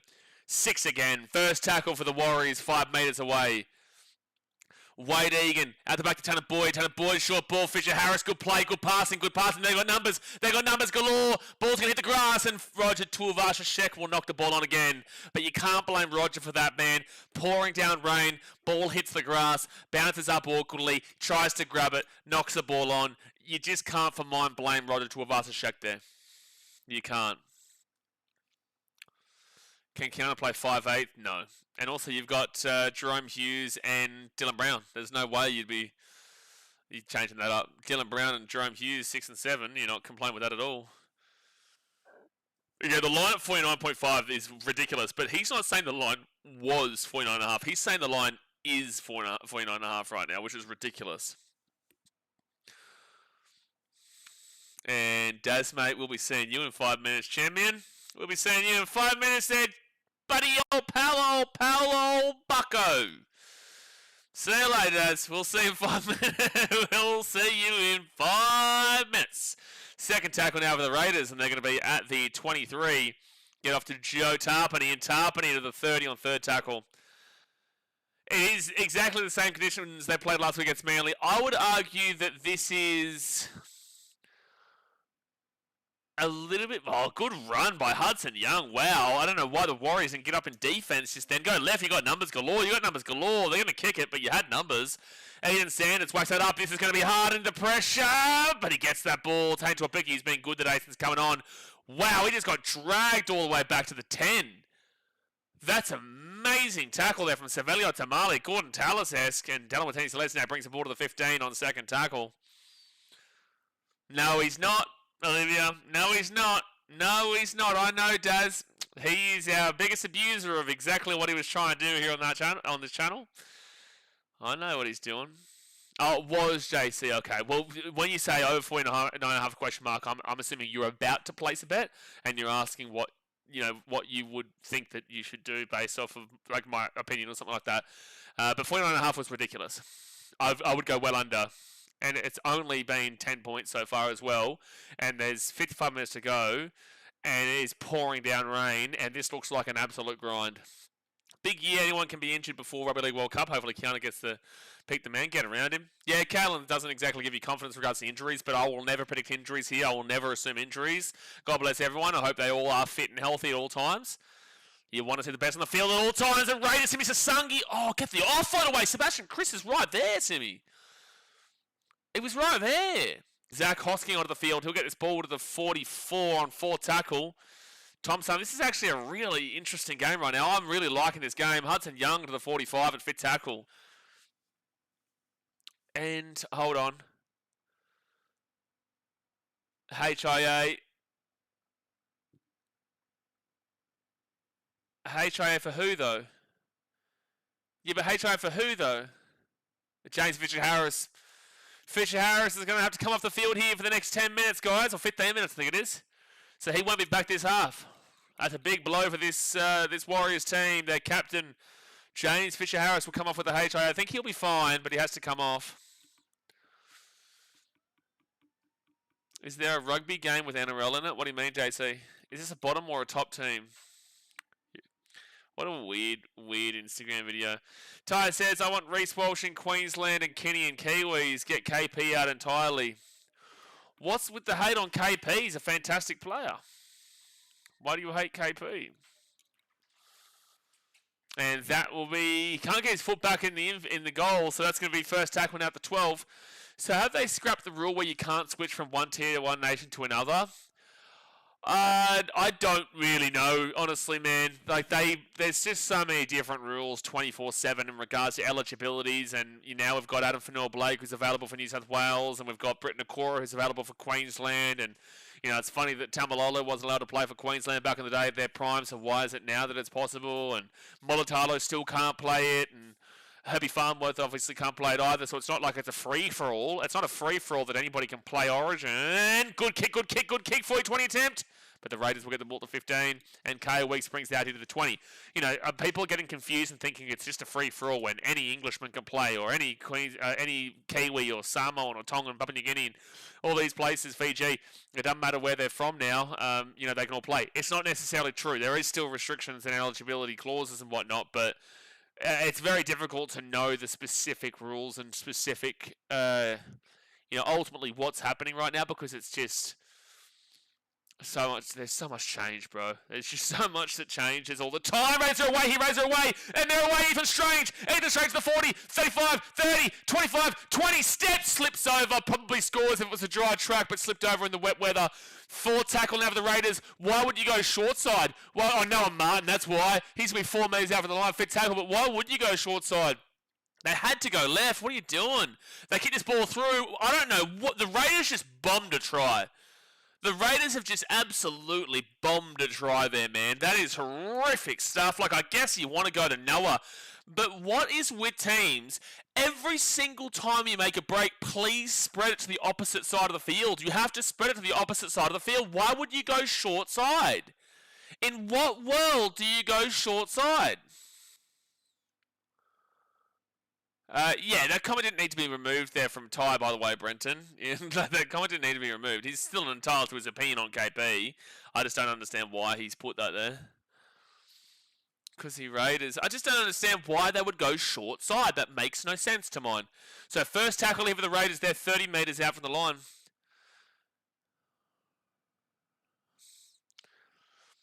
No, I know what you were doing, Daz. I do know what you were doing there, Chimbion. I know what you were doing, buddy. Yeah, why did you time out for 5 minutes? Why? Why? He's still entitled to his opinion. So out of the right hand side, Corey Horsburgh is going to be 5 metres out and 4 tackle. All in Ricky's master plan. Well, you'd hope so. 4 tackle now for Canberra. Tom Starling, Ethan Sanders now to Ethan Strange. Ethan Strange steps again, and he'll be taken down to the 8 on 5th tackle. Rolls back to Tom Starling. Starling short ball into the line. Hudson Young, 1 metre out. 1 metre out. Too much slander, I won't have it. No, I get that, Brenton, but at the end of the day, it is his opinion. It's not like he's having a crack at, it's not like he's ultimately having a crack. He is just criticising a player, and he's entitled to be able to criticise a player and say that he would prefer to have Counter Kenny in the New Zealand team, and he'd prefer to have Reece Walsh in the fullback and then KP not to be there. It is you're entitled to be talking about it. I'm not having a crack at you here, Brenton, but I'm just saying, I know you might get offended as a Knights fan, but when someone questions Kalaponga, but I think that the question is definitely valid to question Kalaponga and his consistency in teams and how much his actual output is on a consistent level, because what have we actually seen from him on a consistent level over the years. So, he's definitely allowed to have that opinion and whatnot. Whether you like it or not. Just like there are people who have opinions on the Titans, and I don't necessarily like it, but they are entitled to their opinion as long as they're being constructive about it. It's just about being constructive about it. 10 minutes to go here the first half, guys. Hit that thumbs up button and subscribe if you're new around here. Strange gives me 2020 Whiten vibes. Again, not having a crack at you, Brenton, just kind of making it understandable. He has been consistent besides injuries. No, I wouldn't necessarily say so. Strange gives me 2020 Whiten vibes. 2020 Whiten vibes? Ethan Strange is good. Oh no, it's going to be 6 again. Oh, that is so silly from the Raiders. Did he just deliberately throw that ball away? They got a 6 again, the Raiders at the halfway point, and it's like he deliberately throws the ball away to try and get the penalty, but it was already played on. No, he didn't. He actually kicked 2 more and got them stuck. Ponga hasn't won a grand final. Fletch has. Fletch better than Ponga. Cheers. Fletch? What is it? Fletch has won a grand final? Who are you talking about, Daz? Fletcher Sharp. Second tackle now at 30. Out to the right to Tanner Boyd. And they go quickly. Tane to a picky. He's been good today, Tane. He runs his ball to the 15 on third tackle. 9 minutes to go here the first half. Oh, Brian Fletcher, I think. Yeah, who are you talking about? Fletcher, Baker, Fletcher, I don't know what he's talking about. Here's a chance, though, for Charles Newell Clockside. 4 tackle. Daz, you've distracted me from the game right now. I'm trying to figure out who the hell you are talking about. 4 tackle at the 2. Out to Tanner Boyd quickly. Tane to a picky. Then off to Alan Leotawa. 8 metres away from the line. Who else could I be talking about, you Muppets? Well, Fletcher Sharp hasn't won a grand final, though. 5th tackle now for the Warriors. Tanner Boyd to the left-hand side. I think that's going to be a knock-on from the Raiders. And intercept by the Raiders. But didn't they knock it on? Yeah, they did. This is going to be a knock-on here from the Raiders. It's going to be a repeat set coming up for the Warriors. The intercept ran for 50. There definitely was a touch there from Xavier Savage. Daz is talking nonsense. Daz is always talking nonsense. Fletcher Sharp won a comp in the Newey comp, I think is what he means. Well, Kalen Ponga would have won a comp wherever he's been, somewhere along the line. He would have won something somewhere. Cessnock Goanna's 2020 under 16s. Well, I'm sure Kalen Ponga's won a comp at some point of his career. Well, guess what? Kalen Ponga's won a state of origin. So, I'll defend him there, but I also wouldn't say that Kalen Ponga is ultimately consistent. But Kalen Ponga's won an origin. Fletcher Hunt has won a grand final. You're not talking about Fletcher Hunt. And Daz is timed out. Logan. All right, so Warriors now to 15. They go Tanner Boyd, then to Ali Leotawa. And he'll be 10 metres away from the line. First tackle here for the Wars. 8 minutes to go here the first half. And it's going to be Tanner Stowers-Smith, 5 metres away, second tackle. It's going to be Vaimalga, 4 metres out from the line, third tackle. It is still pouring down wet here. Wade Egan gets it to Tanner Boyd, then to a picky. That's a knock on, but I think he got played at without the ball there. I think it's going to be a penalty here to the Warriors. I take the 2 here every day of the week. You take the 2 here every day of the week. Got taken without the ball there. And Tane Tuapicki's grabbing at his chest, grabbing his pec. I wonder what the NRL would look like without a salary cap. Roosters and new Dodgers. Oh, anyway. Yeah, definitely did hit him before he got the ball. Sebastian Chris got in a little bit too early. Way too early, actually. Way too early. I would take the 2 every day of the week here if I'm the Warriors. This is going to be a low-scoring grind, this one. This is going to definitely be a low-scoring grind. You take the 2, you make it 6-6. As simple as that, son. As simple as that. Are they thinking about a bin here? Surely not. David Lee says Warriors going to win. Well, it's a tough one, man. It's completely pouring down wet weather. Tanner does not miss. Michael, Tanner does not miss. The only time that you see him not get the conversion is when he's a compassionate, kind-hearted, beautiful soul that he is, Tanner Boyd, where he will allow other teams to feel like they're in the game. Like if Tanner had gotten that conversion before to make it 6-6, this would be go to 8-6, and then the Warriors would run away with it 74-6. You know what I mean? So by him doing this, it means the game is still even, and now it's still a chance to go either way. You just start thinking about this with Tanner Boyd. He's just such a beautiful man. Just doesn't miss. It's not possible. I'm tipping on the Warriors. Well, there you go. So the Warriors, Tanner Boyd from right in front. He will put it on in. 6-6 is the scoreline. There's my boy, the Joker. Get around him. The Mount Smart Joker. What a man. Yep, don't forget Roosters Rabbits up next, but this stream will send you straight there right after.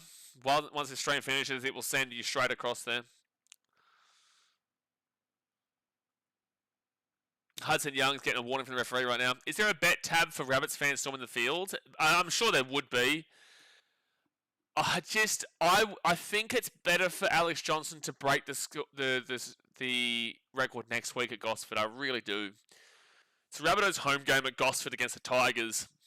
I just think it's so much better for the chance of it happening than being an away game at the Roosters. Because you've got to remember, Warriors will get this ball here to the 15. You've got to remember, most of the people who are around the front row, around the ground, will pretty much be members. And it's a Roosters home game, so they're going to be Roosters members. And do you really think that Roosters fans are going to risk the thousands of dollars worth of fines and permanent ban and their membership revoked and all this kind of shit for a Rabbitohs player breaking a record, their biggest rivals at their home stadium? No. So I don't feel like you're going to see it happen. I would love to see it. I would encourage it. I just don't see it happening tonight. So fit tackle here for the Warriors at 50. Tell me I'm wrong if you believe that it'll happen. Tell me I'm wrong.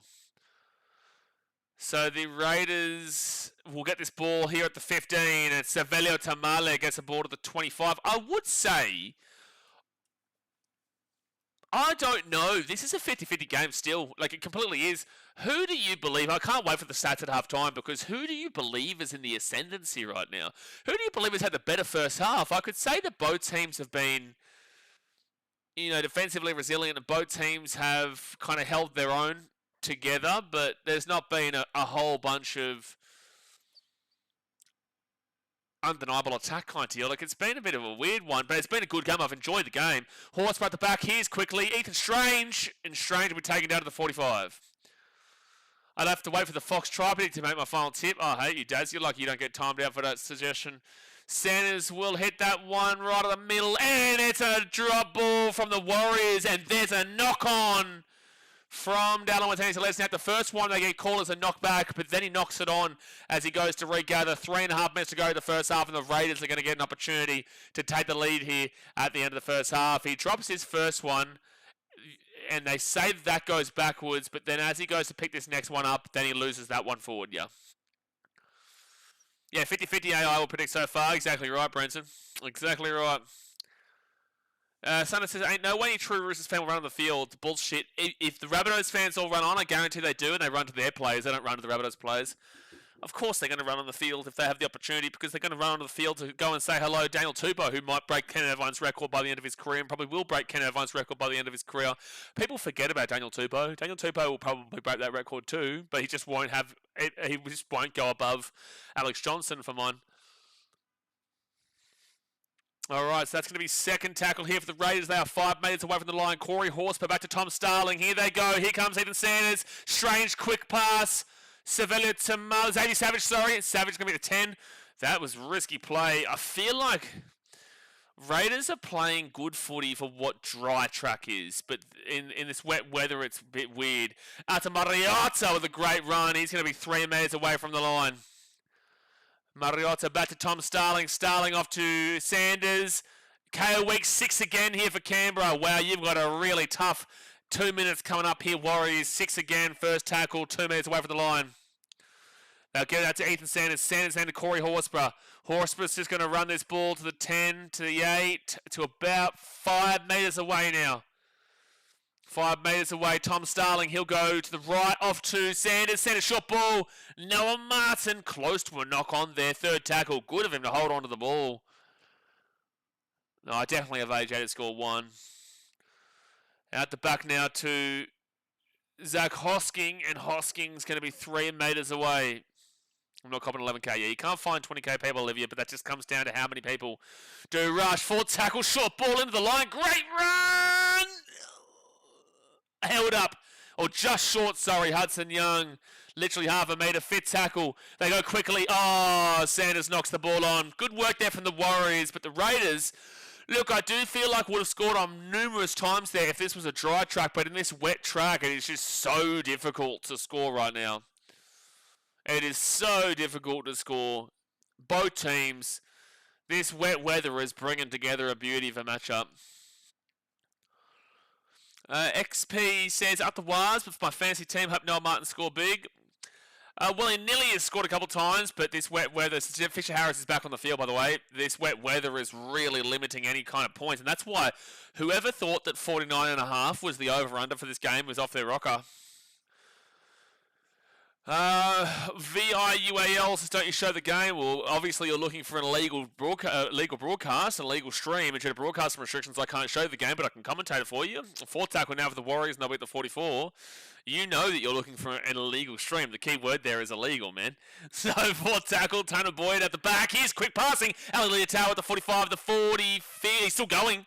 5th tackle at the 40. Now you're a good VIU. Chooks to win and AJ for 1 is only... Oh, there's going to be a mistake there from the Warriors. They're going to get penalties at the 2. Oh, Raiders, you're silly, bro. And what is the commentary saying? Do you take the shot here? Of course you take the shot here. Do you take the 2 here every day of the week of the Warriors? Not an easy kick by any stretch of the imagination. 40 metres out to the right.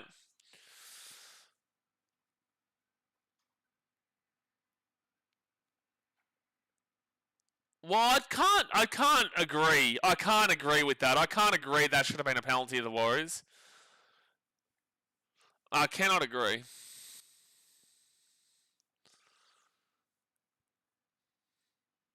As soon as someone even drops or pulls a vape, they are gone? What are you talking about? Tanner doesn't miss. Well, this is a difficult kick. But this would be a very compassionate thing to do if Tanner was to deliberately, intentionally miss this kick. But he doesn't miss. Tanner Boyd does not miss. Tanner Boyd does not miss. But it isn't an easy kick. So if he gets it, it's the greatest thing of all time. If he misses it, then he deliberately missed it because he's a compassionate and beautiful soul. That's what Tanner Boyd does. Jeez, look at how much that rain is just pouring going into the face of Tanner right now. Not that hard to vape inside the stadium. Yeah, I've seen it many times before, does. And Tanner will miss the kick. It will go down, so he's deliberately missed that one to keep the game even at half time. The Raiders kick it quickly. Well, I don't know what you're doing there, Tabby Savage. Well, this is the last play of the half, and Tanner Boyd's going to run this ball to the 28, and that was a crazy way to... crazy way to finish it. Brent says, did that conversion rate say 1 and 2? Well, he wanted the game to be even, mate, because otherwise the Warriors would probably be up 80-6 at half time here if Tanner had gotten all of his kicks. So he wanted to be even, make it a good game for you. He's thinking about you here, Brenton. He's thinking about the fans, making it a good game, making it an exciting game. Well, he's getting what he wants right now, the Big Tan dog. Tanwa, 6-6 is the scoreline at half time. It is Senator Suncorp too, plenty of times, Olivia, but 6-6 here at halftime. Let's go through some of these stats to get a good read about how this game is currently working out, because it is looking like this is going to go down to the wire in absolutely treacherous conditions. But the score is 6-6. The try scorers are Dallin Wichita now for the Warriors and KO Weeks for the Raiders. The Raiders, they did convert their kick with Ethan Sanders, whilst the Warriors did not, but they got the penalty goal to make it 6-6 here at half time. Now, possession-wise, possession is 49% for the Warriors, 51% here for the Raiders, so extremely even, which is good, because if you look across the NRL so far this season, you are seeing dramatic swings, and if you're a Raiders fan, you know what I'm talking about here. Dramatic swings in favour of one team for a portion, and then you'll see the other team eat into that. You saw that with the Broncos-Eels game last night. You saw it with Raiders Manly last week, where the Raiders did not touch the ball for the first 11 minutes. The Raiders were 0% possession in the first 11 minutes of that game. So this game is turning away from that trajectory. And it is a really, really good slogfest. Now, time of possession is 13 minutes 54 for the Warriors and 14 minutes 36 for the Raiders. That's a healthy amount of time of possession. That's 25, 26, 27 minutes. That's 28 minutes and basically 20 seconds. 28 minutes and 20 seconds. That is a really healthy amount of time that we are seeing the ball in play here. You're getting to watch rugby league. None of this bullshit 23 minutes, 22 minutes, 24 minutes kind of deal under the 25 marker. You're getting over 28 minutes. That's a healthy amount of rugby league. Now, completion rate. This is monumental. In these conditions, a successful completion rate is about 75%. 80% is the normal. They're both above the 80%. 83% here for the Warriors, 20 from 24 is spectacular. And the Raiders at 85% and 18 from 21 is spectacular. This is really, really good stuff here from both these teams in regards to their completion rates. They're not dropping the ball. They are holding the ball and making a really good game out of it, and that's why you're seeing such a quality output despite the weather. What's great here is we're going to get just a smack bang exact amount of the same amount of runs. 87 runs for the Warriors, 87 runs for the Raiders, 814 run meters for the Warriors, 831 runs here for run meters for the Raiders. So now it's 88 for 831 to 87 for 814. So it's basically the exact same. You know, they're probably off by roughly about 8 meters in favour of the Raiders, but it's basically the exact same with the same amount of runs. Post-contact meters, though, is a different story.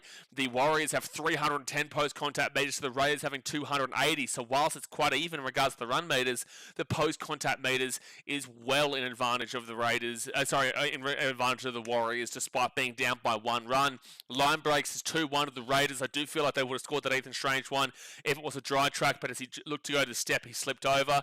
But the 2-1 line breaks is similar. Tackle breaks is pretty monumental here for the Warriors. 22 to 13 in favour of the Warriors. That is significant advantage, and it shows the Warriors defensively overall have been really, really good here, minus that try at the start of the game where they went over untouched the Raiders. Outside of that, the Warriors have been very, very defensively resilient. But here's a really key and interesting fact here. This is very interesting. So the average set distance in this game. So 25 metres and under, you turn the stream off, it's pathetic. 25 to 30 is disgusting. 30 to 35 is underwhelming. 35 to 40 is hitting the marker. 40 to 45 is great. 45 to 50 is fantastic. And 50 plus is basically perfect. Well, the Warriors are at 33.95, which is odd.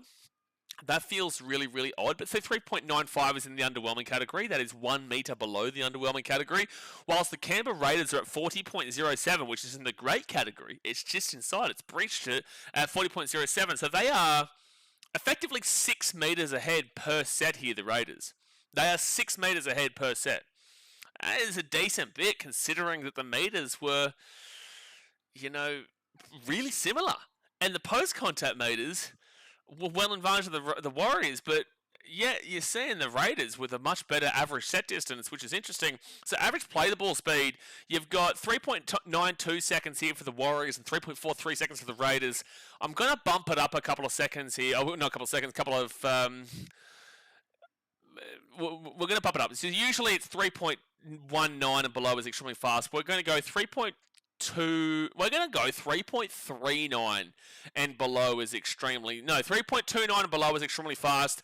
3.3 to 3.49 is fast. 3.5 to 3.69 is average. 3.7 to 3.89 is slow, and then 3.9 above is extremely slow effectively in these conditions. So the Warriors are at 3.92 seconds, which would be in the extremely slow category. Again, that's been bumped up by 0.10 of a second, but 3.92 is extremely slow, whilst the Raiders are at 3.43, which is included in the fast category here today with the wet weather conditions. This is 0.5 of a second in front for the Raiders, which is a significant gap. That is a very, very significant gap there. So that's really in favour of the Raiders, and especially with the lacking amount of errors, that's really impressive from Canberra. Now, offloads is 5-1 to the Raiders. So they're getting definitely more of those offloads away. The forced dropouts is 1-0 to Canberra. Kick defusal is 100% for the Warriors, 0% there for the Raiders. And then we go to defensive effective tackle percentage, and both these teams are looking really, really quality here. So 192 tackles made for 13 missed tackles and 7 ineffective, with a 90.57 defensive effective tackle percentage here for the Warriors. Now, to make this a good read, 85% below is disgusting, 85% to 88% is underwhelming, 88% to 90% is hitting the marker, and 90% above is basically perfect. 90.5% for the Warriors, 90.57% for the Warriors is spectacular. That is really, really good stuff. So the Warriors are defending brilliantly here with the 192 tackles made, 13 missed tackles. An average amount of missed tackles is 15 to 17. In wet weather, you'd bump it up, but we'll go with the 15 to 17 and make it easier for you. 13 is 2 below the lowest of the averages there, the 15 to 17. That's really, really good. And if you include the wet weather track, you're probably saying it's a good 5 below, but we'll just go with the normal. So 13, and the 7 in effective tackles, probably more so around the 10 is what you would look at as an average, but for a wet weather track, but 7 in effective tackles is on the upper end of an average of 5 to 7 on a normal track. But with that being said, overall, this is really, really good numbers here, and that's why that 90.57 through 192 tackles made. And then for the Raiders, they're a similar number of 89.1%. That is really good as well. It's not quite the fantastic perfect of 90% plus, but it is really close at 89.1% in that hit in the marker category. They're 4 tackles behind the Warriors with 188 tackles made. But a whopping 22 missed tackles is quite huge, and the 1 ineffective tackle is really, really low. So the missed tackles is 5 above the highest of the averages there. So they are missing quite a few tackles, but if you're adding on probably 5 missed tackles or so for the wet weather that you normally see, it would be on the average here, but to make it easier for you, again, 22 is 5 above the 17, and then the 1 ineffective tackle, doesn't matter whether it's wet or dry, that is incredible. 1 ineffective tackle is really, really good gear. That's good stuff to, that's really good stuff to see from the Canberra Raiders to limit that. So whilst it's 20 bad tackles for the Warriors, for the Raiders, it's only 23 compared. So they're very, very similar. And then we go to the errors here. 3 and under is usually really good. I'll say 4 and under is really good in these conditions. So 4 errors for the Warriors, 3 errors for the Raiders. 5 to 7 is what you would look as average here in these conditions. And then 8 and above would be absolutely awful. They're both in the decent enough category of not making too many errors at all. Penalties conceded, 4 for the Raiders, 2 for the Warriors, so really a disappointment for the Raiders, pretty normal for the Warriors. Ruck infringements, 4-2 Raiders, again, plenty of ruck infringements from the Raiders, and 2 from the Warriors is pretty good. And then inside 10 metres is 2-1 in favour of the Raiders, so the Raiders have been very ill at this point today. 3, 7, 11, 13 officiating calls have had to be made against the Raiders today. A couple of them have been a little bit how you're going, but at the end of the day, you look across all these stats and you go, this is about as even as it can get. There is no one who could lay their life on the line and say, I know who's going to win this game. Because those stats are about as even as you can get. The Raiders just slightly win out the possession and the completion rate. But I'd say, and they just slightly win out on the run meters, but they also lose out to the Warriors on the post contact. They slightly win the line breaks, but the tackle breaks are well in advantage of the Warriors. The average set distance is in advantage of the Raiders, whilst the play the ball speed is also in advantage of the Raiders. Offloads in advantage of the Raiders. 4 shot outs, they've got the 1. The defense is in favour of the Warriors, though. But the ineffective tackles are in advantage of the Raiders. The errors are less for the Raiders, but they're giving away more penalties. You know, you can make the positive here, and then you can say the negative here. You can make the positive here, and then you can say the negative here. Both these teams are well and truly in this game from 2 different angles, and it's really difficult to see who I would go. So, look, I think that I'm getting a bit of a Waz vibe here. I did on my tipping video this week, which, by the way, guys, every single week on Wednesday, you will see a tipping video from the city I'm in. I'm currently in Vietnam, obviously in Ho Chi Minh. I'll be here again this weekend for the next one, but then after that, probably heading off to Penang in Malaysia. Every week we'll be doing from a different landmark and a different place in the city that I'm in, doing our tipping video. So definitely have your post notifications on so that when we do upload a video, not just a stream, you do get the notification for when that comes out. But I did tip the Raiders in that game. And I said, look, I know the Warriors always do me in. If I tip them to win, they lose. If I tip them to lose, they win. So you watch them go and win this game. I'm still going to take my earlier tip at the Raiders because I'm not going to change my tip at a 6-6 at halftime, you know, especially considering that they, you know, we're only a couple of minutes away from it being just staying at 6-4, but they gave away a couple of penalties late. So, yeah, you know, I think this is going to be a rip snort of a game, and hopefully we get a good pumping. Hopefully we get a good pumping in. Lee's Awesome says, I can't super chat because I'm in Mexico. What, does Mexico not allow people to super chat, do they? Like England, and I think England can super chat. They just can't buy the membership or something like that. But over under 28.5. Does it stay under? 28.5 is a good line. That's a good line for this game.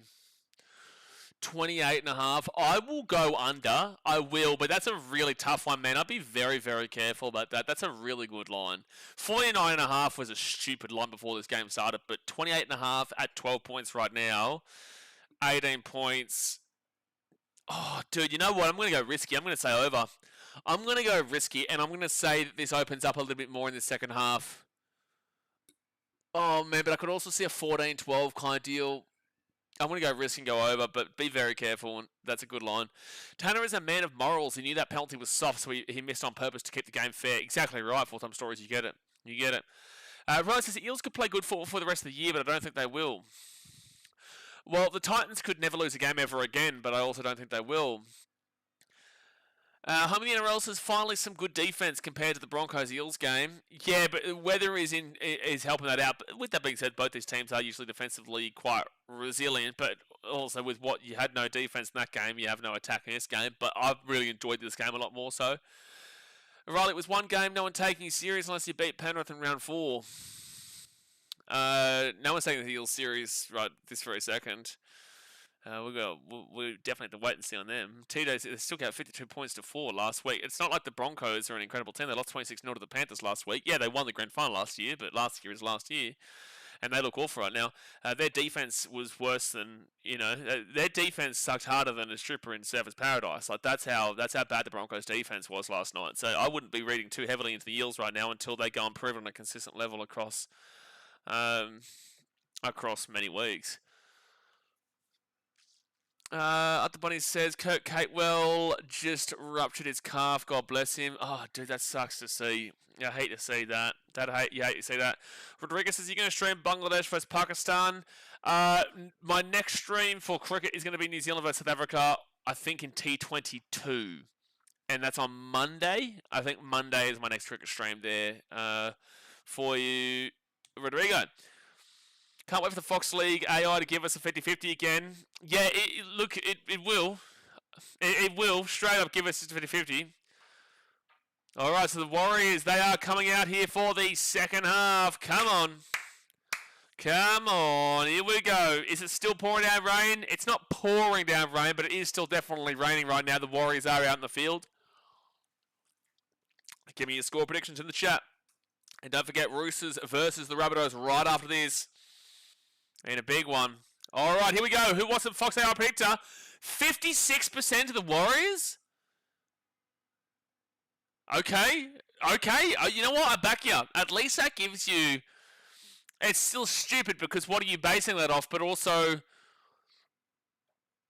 So why was Broncos Eels last night 50-50, but Warriors Raiders here is 56 to the Warriors and 44 to the Raiders? I don't get that.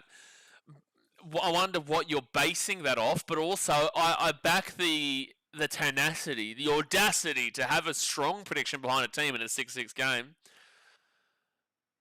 Up the wires, really getting around it. Wear your Vietnam fighting hat on your next prediction video. I should do that, actually. I should. Alrighty, so the Warriors will get this ball to 5. Joel says he's back on the Kiwis. Hans says, have you liked this game? It's been good. First tackle now for the Warriors, and they're going to beat the 15. Fox League AI prediction is embarrassing. They have people with more NRL experience than half the people in this country that can make a better judgment. Well, it's not that it's about making a better judgment, mate. It's just about that it's a stupid concept because it doesn't provide anything to the viewer. It's not providing literally anything. A lot of the time, it will just lean with the team that is in the advantage and just say that this team's going to be the one to score next because they're leading, and it won't take in the context of the game. I feel like they've adjusted it for this game where they are providing context behind it because... Otherwise, why are the Warriors at 56% otherwise? You know, why are they where they are otherwise? So, you know, at the very least, we'll see how it pans out in this one. I feel like this one provokes conversation today specifically because it's 6-6 and you're like, well, why is it going Warriors 56%? But for the most part, it's been dumb as dog shit and it's maybe headbutt a brick wall when looking at the Google AI So third tackle now for the Raiders at the 45. Sway says, who you got? Before the game, I said Raiders just. The first half, statistically, both teams are 50-50. Warriors with an intercept. The Warriors are away here. That's Ali Leotau. Sebastian Chris coming across. So Simi Sasangi. Try time for the Warriors. Well, there you go. Good, Fox AI predictor. 10-6 with the kick to come. Ali Leotau will get the intercept. He'll pick it up out of the air, and he will score 10-6 here with a kick to come.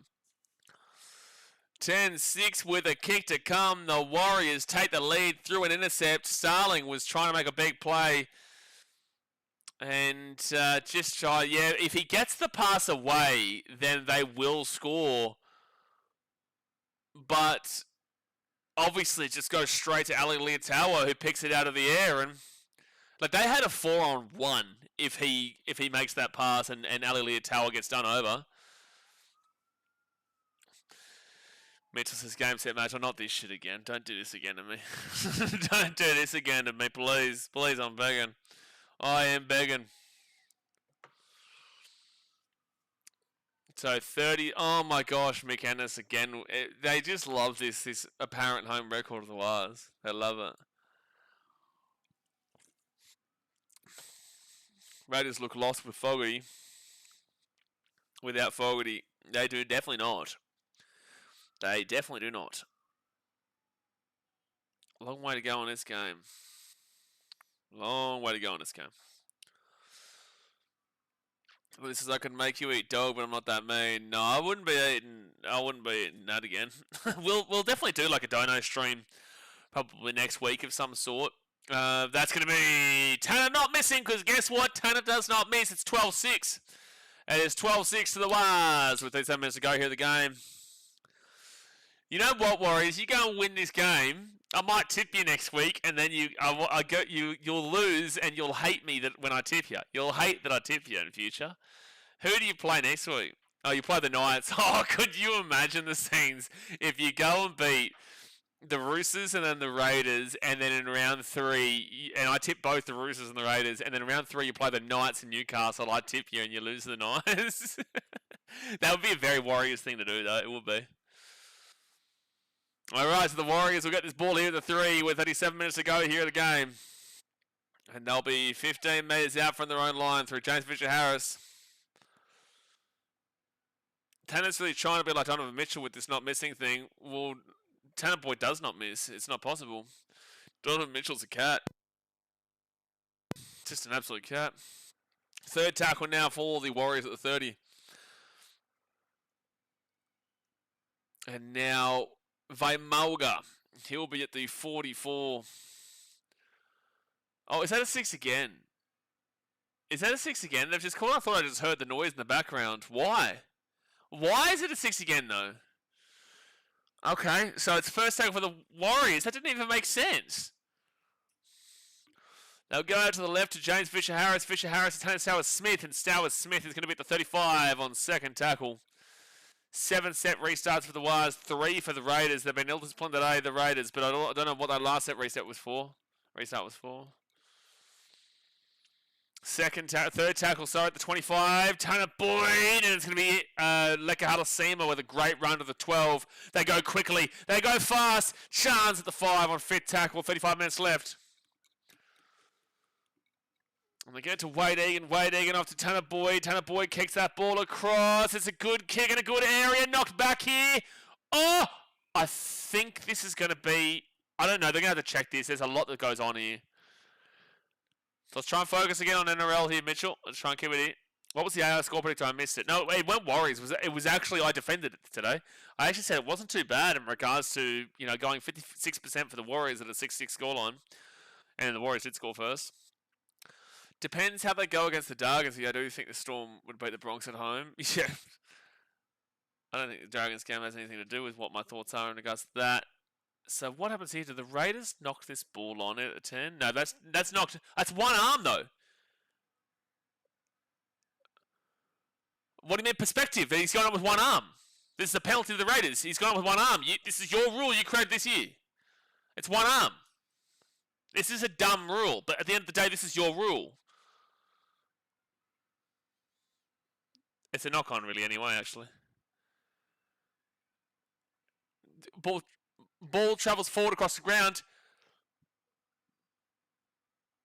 So, can I just clarify? Is it meant to be a penalty if you only put your one arm up, or is it just like a not?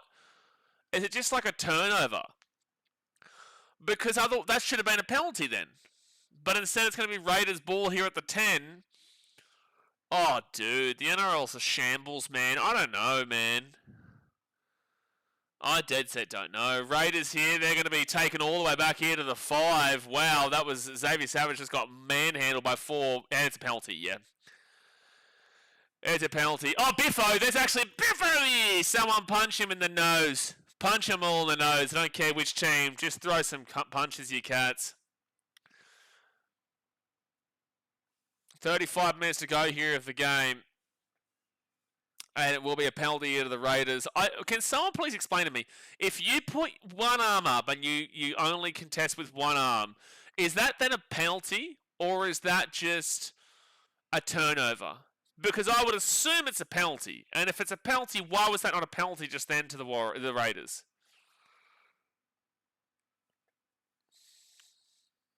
Xavier Savage there with Tanner Stowers-Smith.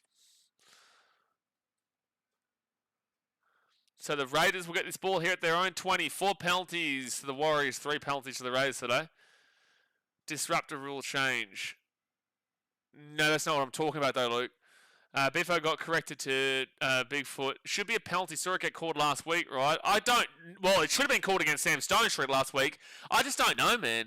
Confused goes, this is great. Not as great as this game, but when you... mate's dad wants his spare SkyGo login that you normally rely on. It's pretty good. So, that's going to be a penalty. Oh, they're going to say this is a knock on here from Corey Horsburgh. Well, he's still on top of him, and he has dragged him down still. But it's going to be Warriors ball here. And there is some definite emotion in this game right now. There is some definite emotion. 34 minutes to go here in the game. And Corey Horsburgh, he will make a mistake here. Yeah, oh no, that is just on Corey Horsburgh. That's not on Jackson Ford at all. That is on Corey Horsburgh. It's a correct call from the referee there. Yeah, Horsburgh didn't throw one, so it's not counted as a biffo. Horsburgh didn't throw one or cry, so it definitely is not counted as a biffo, no. Yeah, I don't think the NRL know themselves either, Mitchell. I don't know. Second half territory, 81% for the Wars, 19% for the Raiders. Second half run meters is over 130 more for the Warriors than the Raiders. It was very even at half time. So Warriors 29 meters out here from the line. Second tackle now, 23 meters away. Tanner Boyd gives it to Jackson Ford, and Jackson Ford's going to be 13 meters out. Third tackle, 33 minutes left. It's still play on here. I thought they were going to call 6 again, but Tanner Stowers-Smith, he's going to be 5 meters out. A try here would be absolutely massive. Be huge if the Warriors can do it. And it's Tanner Boyd. Tank to a picky! Oh my gosh, he got close. Fit tackle, 1 meter out. And they're going to play that through, and that's going to be 6 again here for the Warriors. They get the ball to 5. 6 again after the Raiders touch it. Luke's yet to jump and use 2 hands. Luke, if you've been a part of the conversation that we've had for the last 15 minutes, we're very well aware of the 2-hand and going on with 1 arm rule. It's literally the whole conversation we've had for the last 15 minutes. that's quite literally the conversation we've had for the last 10, 15 minutes, bro. What do you mean? I'm very well aware of the rule change, man. That was what the conversation has been for 15 minutes. So Tanner Boyd out the back to take to a big hit. It's going to be 4th tackle here at the 10. 4th tackle for the Waz. Wade Egan, he'll go to Fisher Harris, and Fisher Harris is going to be 5 out. It's a penalty. If you contest with 1 arm, it's a penalty for disruption. 2 hands qualifies you for fair contest on hand. 1 hand don't, but you have to bat the ball back. Don't know if that makes sense. Oh, it makes sense! Lekalasima! We'll get the try time for the Warriors. It's a great kick there from Tanner Boyd, and it's 16 points to 6 with the kick to come. The Warriors will score. And Raiders, they're looking a little bit of trouble right now. Lekalasima will be the one to score. Try time for the Warriors. They're looking good right now. Up the Quaz, Sundo? Up the Quaz? What's a Quaz? Tanner is him. Tanner is him. If he keeps playing like this, man, what do you do? Like, do you put Metcalf into the 5/8? What was this point of time where the Raiders turned it back against Manly? Well, the game against Manly, they were down 14-0 in the first 15 minutes, and then they came and scored 28 unanswered points and were up 28-14, and then with 7 minutes to go in the game, that's when Manly scored 2 quick tries in Total Tauquola and Jamal Fogarty. Oh, hold on. Oh, a try is confirmed. Sorry, I don't know why they're showing the referee there. I didn't. Anyway, for a second, it gave me a heart attack thinking it was going to be no try, but it is try confirmed. 30 minutes to go here at the game, guys. Hit that thumbs up button. Subscribe if you are new around here. The referee's talking about Fisher Harris right now. What's happening? I don't know what just happened there. Peter Goff has done well in regards to handling his conversations today. So 16-6, Tanner Boyd going for the conversion. Raiders didn't touch the ball for the first 10 minutes as well last week. They did not. 11 minutes, but yeah, you're right. And Tanner Boyd will get the kick. So it is 18 points to 6 with 30 minutes to go here of the game. Well, I'm glad I went with that risky shout of replying to old mate saying that over 29.5 because right now it's looking good for that. Leka the Wrecker, Halasema with the try time. 18 points to 6 the Waz. Tanner does not miss. Banging the Raiders up the park. Dang, well, it's only 12 points. There's still 30 minutes to go here, but at the end of the day, the Warriors are getting the job done currently. But I wouldn't necessarily say banging the Raiders off of the park right now. It's still a long way to go here. You know, 15 minutes into the game yesterday, we all thought that the Broncos were going to run away with a 50-point drub, and next minute they get 40 put past them. All right, so second tackle for the Warriors. Scott says how many minutes left? Well, on the scoreboard below me here, man, it literally gives you the minutes that are remaining in the game. There is obviously 80 minutes in a rugby league game, so that will show you how many more minutes there are to go. 30 minutes to go here in the game.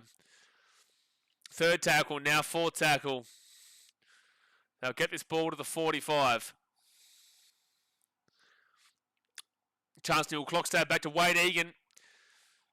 Don't forget, we've got Roosters versus the Rabbitohs right after this. We'll be live straight after it. This stream will send you immediately right across to it.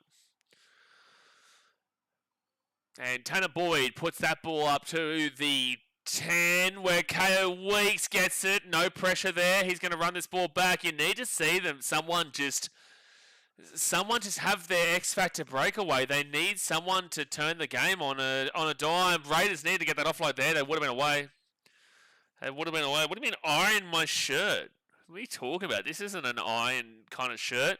Xavier Savage, he'll get this ball to the 30. What do you mean? This isn't, no. And there's going to be 4 tackled here at the 40. And they'll go out to the right, off to Joe Tarpany, and Tarpany gets this ball to the halfway point. Looking for an offload, couldn't get it though. Roosters to receive the kickoff. Sundo. What? Okay, so they'll kick that ball down into the corner, and Dallin Martinez-Lesniak, he'll get this ball to the 8. Just don't make a mistake. Just get through your sets, and you'll actually win this game if you just get through your sets here, was. And Leka Halasim. No, Ali. Oh my gosh, he just got absolutely whacked. I thought that was going to be Halasim, but it was actually Ali Leotau. He just got absolutely slaughtered at 15. And now up to Roger Tuivasa-Sheck, and he'll get this ball to the 20. Third tackle. And now they're going to be at the 30 on 4 tackle. Wade Egan comes off the field, so Sam Healy will come on for the Warriors, and Jackson Ford. It's been a decent enough set here from the... Is that 6 again?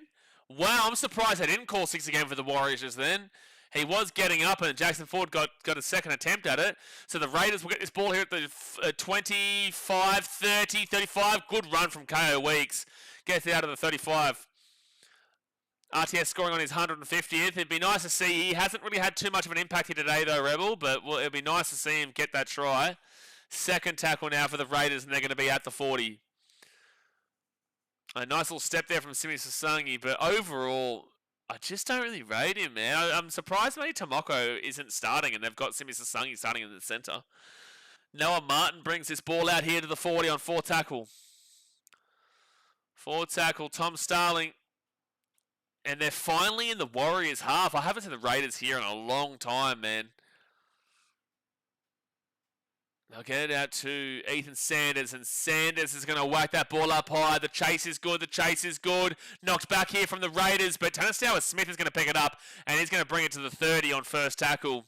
Just not really going the way of the Raiders at all right now. The ball bouncing just hasn't been theirs, but that was... Look at the way the Warriors are attacking right now. They are looking lethargic. They're very, very bunched in attack. So it's going to be interesting to see if this is a trajectory for the rest of the game or if this is just them conserving right now and they're just willing to go. The distance taken to a picky at the 35. Yeah, it's because he went to Union, Daz. That's why you think he had more. Wow, how has Chance not dropped that ball? Fit tackle here at the 20 for the Warriors. Fit tackle off the 10. Boy drops the ball. And the Raiders will get the ball at the 20. I know, but he wasn't there for long. He was still there for like 3 years, wasn't he, the Auckland Blues? Was it 2 years or 3 years of the Auckland Blues for Roger? Yeah, for a little bit.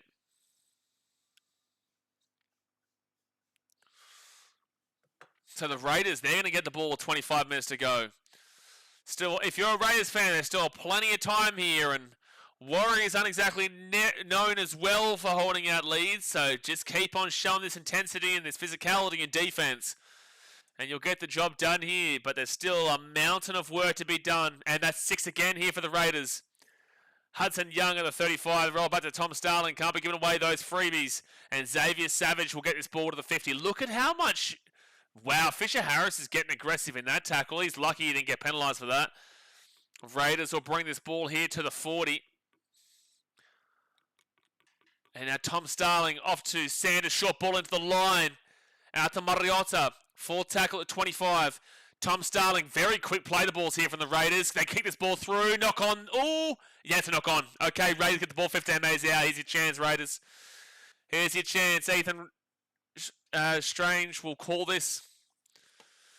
No, sorry, Ethan Sanders will kick that ball through, and it ended up being a good kick. We're taking to a pick. He's bobbled it a little bit, and the Warriors are going to be on the back foot. Last defense has been pretty good. They are known for their defense.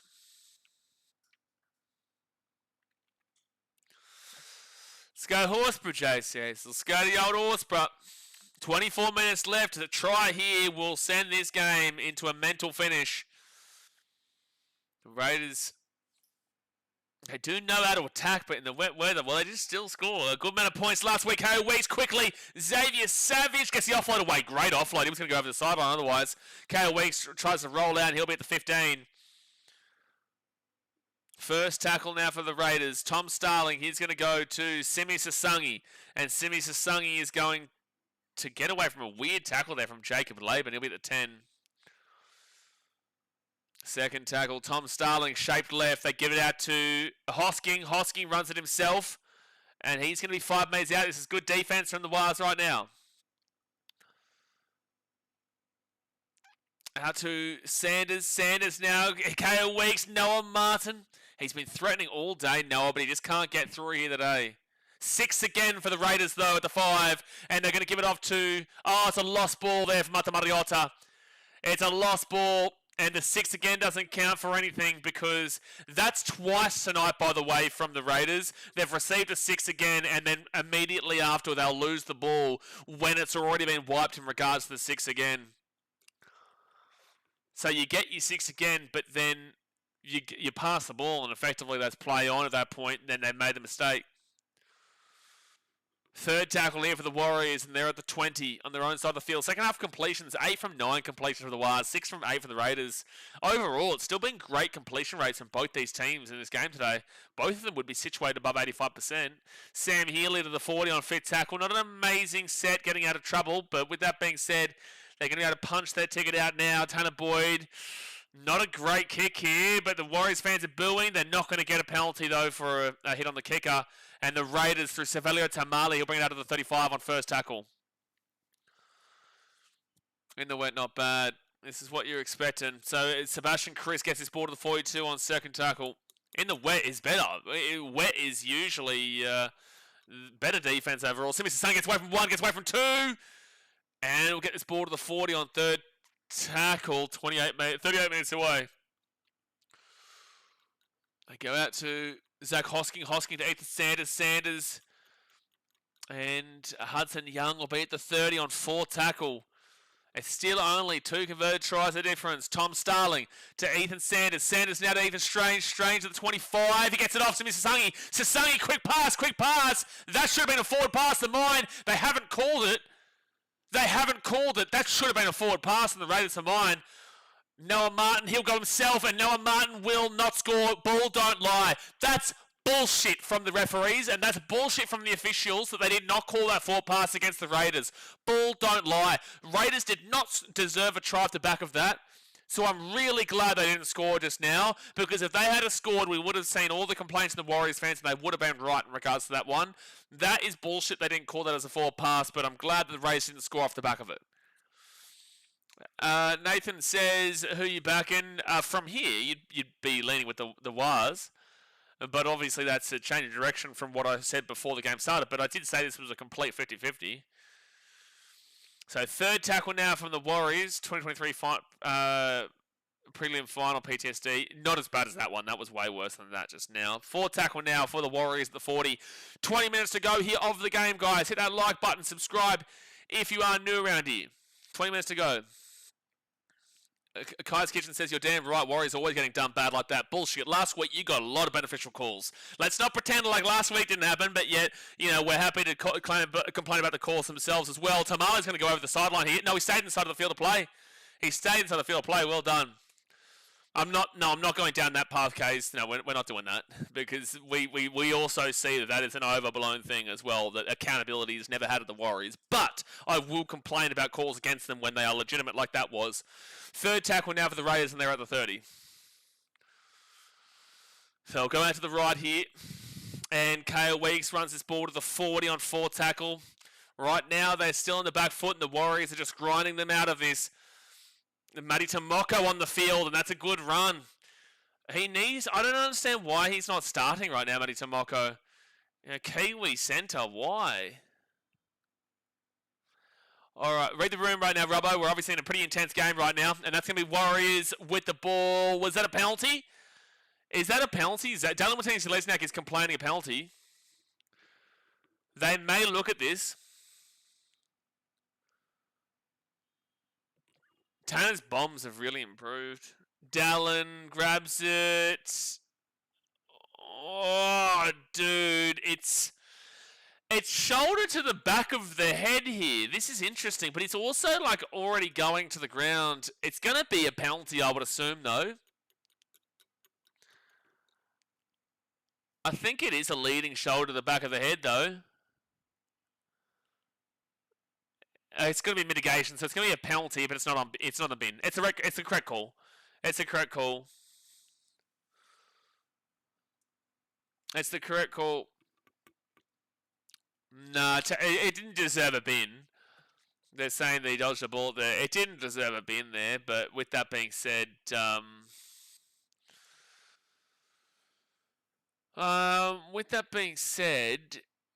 it was definitely a penalty. So Warriors now, they'll be at the 42. How many minutes to go? Again, bro, you can see it on the screen. They're going to go out to the left, and it's going to be James Fisher-Harris. He's going to be at the 50 on second tackle. Can they finish this one off here? The Wars, they're in a great position to do so. Neither team is well known for finishing off games strongly. The Raiders obviously won an extra time game last week in the same conditions. But the Warriors, they won by a big margin last week, but they actually pulled away late in that game. This is Haley Burns, the full-time story. Check your damn phone. I know what that kind of message looks like. Fit tackle. Danaboy. He's going to kick that ball. The 5. Knock on there from the Raiders. And the Warriors are going to get an attacking opportunity. Sam Healy has lost the ball, but this is going to be Warriors ball 10 metres out. 75% was, 25% Raiders in the votes. Yeah, because obviously we've got a large percentage of New Zealand fans who watch this channel and get around it, and obviously you'll get neutrals who get around the wires as well. So as he goes up, yeah, just Savannah Tamale just couldn't do it. They haven't really just kind of gotten on the front foot here today, the Raiders. It's just been good defense from the Warriors, and they've been very consistent throughout the game so far. So Tanner at the 10. And now Tuivasa-Sheck at the 9. If the Warriors go and score a try right now, that's probably the game. That's probably the game if they get it done. Probably the game. Oh, geez, hold on. That was looking a bit awkward. All right, there we go. So it's Warriors with the ball, 10 metres. Yeah! Jackson Ford with the try. Called in for a try as well today. And that should be the Warriors getting the win here. That should be the Warriors getting the win. I did call Jackson Ford for a try before the game started. And it's 22-6 with a kick to come. The Warriors should get the win here today in Mount Smart to go 2-0 to start the season. Big dog, Jackson Ford. They've just been the better team today, the Wires. They've just been simply the better team today. Better team today. Oh, I went with a risky shot there of Jackson Ford too. I'm so happy he scored it. About to be 24-6. Jackson Ford, just too easy there. Runs straight through Atamariota and Hudson Young. Tanner will not miss this one, Michael. There is no way Tanner will miss this one. There is no way that Tanner Boyd is going to miss this one here, Jambion. No chance. But a great performance here from the Wires. I would say for mine that this performance today is much better than last week's performance. And they've scored less points. I think that this today has been a clearly better performance than what last week's game against the Roosters was, despite scoring as many points as they did last week.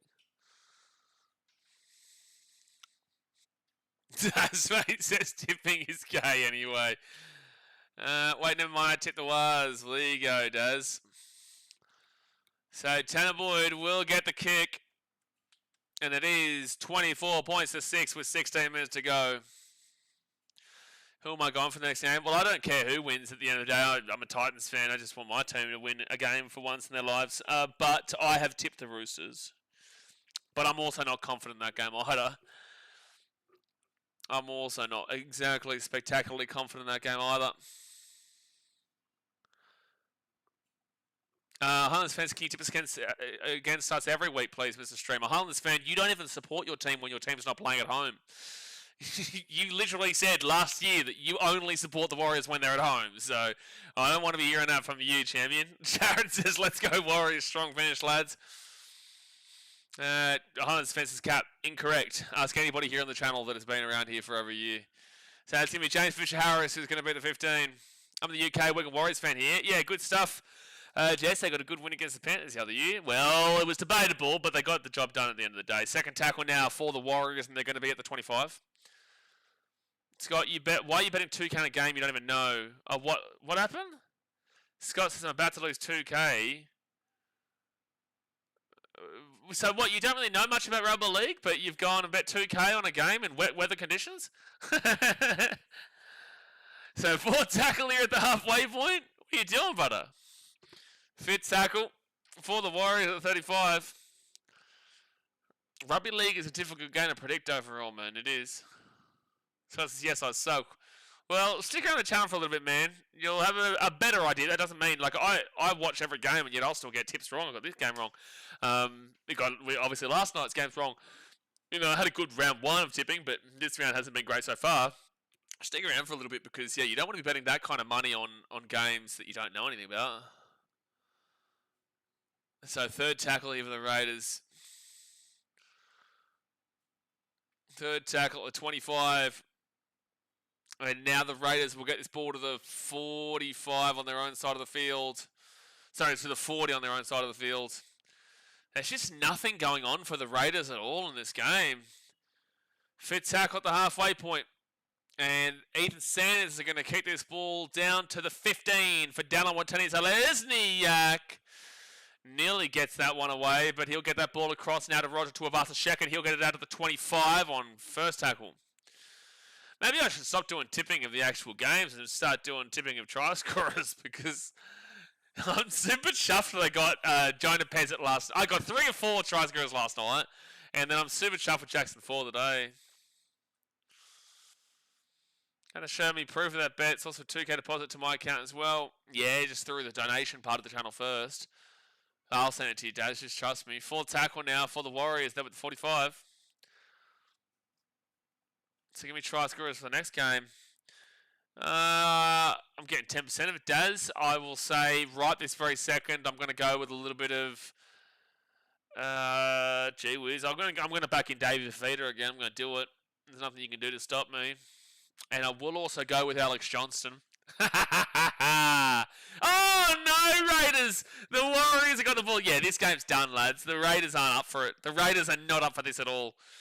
What do you mean this will be the dagger? The dagger was already done. It's 24-6 with 13 minutes to go. This would be the nuke. They would nuke Canberra right now with a try here. And Warriors are 3 meters out. And 6 again. Oh, boy. HIA coming up here for one of these two teams. Chance Nickel-Klokstad will come out for HIA. Chance Nickel-Klokstad. Hold on. Tamale is so bad on the high ball. Yeah, it's really difficult to blame you for today, though. You know, today is a tough one in these wet weather conditions. But sure, he's not had a really good positive performance today with the old wet weather. I'll take the 53 from Corey Horsper on Supercoach. I'll take it, but I'd still like him to get above the 60. All right, Scott, have a good one, mate. So Warriors are 3 meters out from the line. First tackle. They give it off to Tan Boyd, and now they're going to be 5 meters away here from the line. Raiders, please do something. Well, they're not looking like they're going to be doing something. They're looking like they're going to do something. That's conceded try right now. They give it Sam Healy off to Lek Halasima. Halasima steps. Halasima goes. Halasima scores for the Warriors. Halasima scores for the Warriors. And it is 28 points to 6 with a kick to come. 28 points to 6 with a kick to come. Hopper says, who will beat the Wires at home this year first? Who will beat the Wires at home this year first? Well, let's have a look. Who their teams are that they're playing. Well, they play the Titans there on round 7, so I'll go Titans, mate. Ha ha ha ha ha ha ha. Ha ha ha. How the tits. Full-time says apologies for that on stream. was that Mummy Dearest? Was that Mummy Dearest asking you to check your phone? I know that message. Having a redhead in your Supercoach team should be a jailable offence. Yeah, but he had a really good game last week, to be fair. Do we need Metcalf if we're winning like this? Well, there's no way that this is the conversation you're having, bro. There's no way you're turning on Metcalf like that. No way. Well, I need you to win, Roosters. Otherwise, I'm going to go 0-3 in my tips this week. Otherwise, I will go 0-3 in my tips this week. So I'm going to need you to win, Roosters. I'm going to really need you to win here, Roosters. Not that I really give a shit, but like I don't want to go 0-3 on my tips, man. Robbo, why are you getting upset right now? Why are you having a meltdown here on the chat? What's going on? You all good? I've seen all your comments. I said read the room in regards to the fact that we were pretty heavily in regards to the commentary and the game, and now you're just going off on a tangent when you don't usually do this, Robbo. So I'm a bit confused at the moment. So 11 minutes ago, don't ruin yourself here on the channel, bro. Don't do that, man. Sean said, come on. Sean says, I am 0-2 and I picked the Rabbits. Yeah, look, I've gone. One of us will be at least one of them. I'm a little bit disappointed, to be fair. You know, he's usually pretty good on the channel, Rubbo, but he's having a meltdown for some reason in the chat just because. Interesting, Rubbo. A bit disappointed there. 10 minutes to go here in the game, guys. It's 30 points to 6 for the Warriors. Hit that like button and subscribe if you're new around here. Go on, Rabbits. Yeah, look, that game's a hard game to predict. Rabbits, you know, they still gave 32 points to the Dolphins, but they did score plenty. The Roosters, they gave a lot of points, but they also didn't look awful. Sebastian Cruz, well, they didn't look awful for the most part. They didn't look awful for the most part. Statistically, it's just they couldn't get the job done in the end. They couldn't get the job over the line. So they go out to KO Weeks. KO Weeks then gives it to Ethan Sanders, and Sanders to Simi Sasungi here at the 10 on third tackle. 10 metres away. They give it now to Joe Tarpany. Tarpany short ball to the line. They're 3 metres out here, the Raiders. They have to score again and again and again and again and again. The Warriors come out to play. The Warriors have definitely come to play today here, Roger. And it's 6 again for the Canberra Raiders. 8 metres out. 6 again. And they'll give it to Ethan Sanders. Sanders now to Joe Tarpany. Tarpany short ball into the line. Simi Sasungi knock on Raiders. There we go. That's the game. That's the game. Home game Warriors are dangerous. Statistically, it's not true, Troy. Statistically, it's not true. But it's been a good start for them at home this year. But statistically, across the years, it's not true. But this year, specifically, it's been good. Very good start here for them. All right.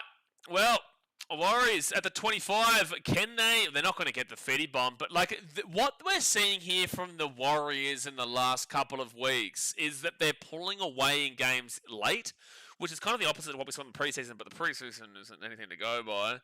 But we are seeing them really put the pedal to the metal now. So let's see them. I feel like they could still get 40.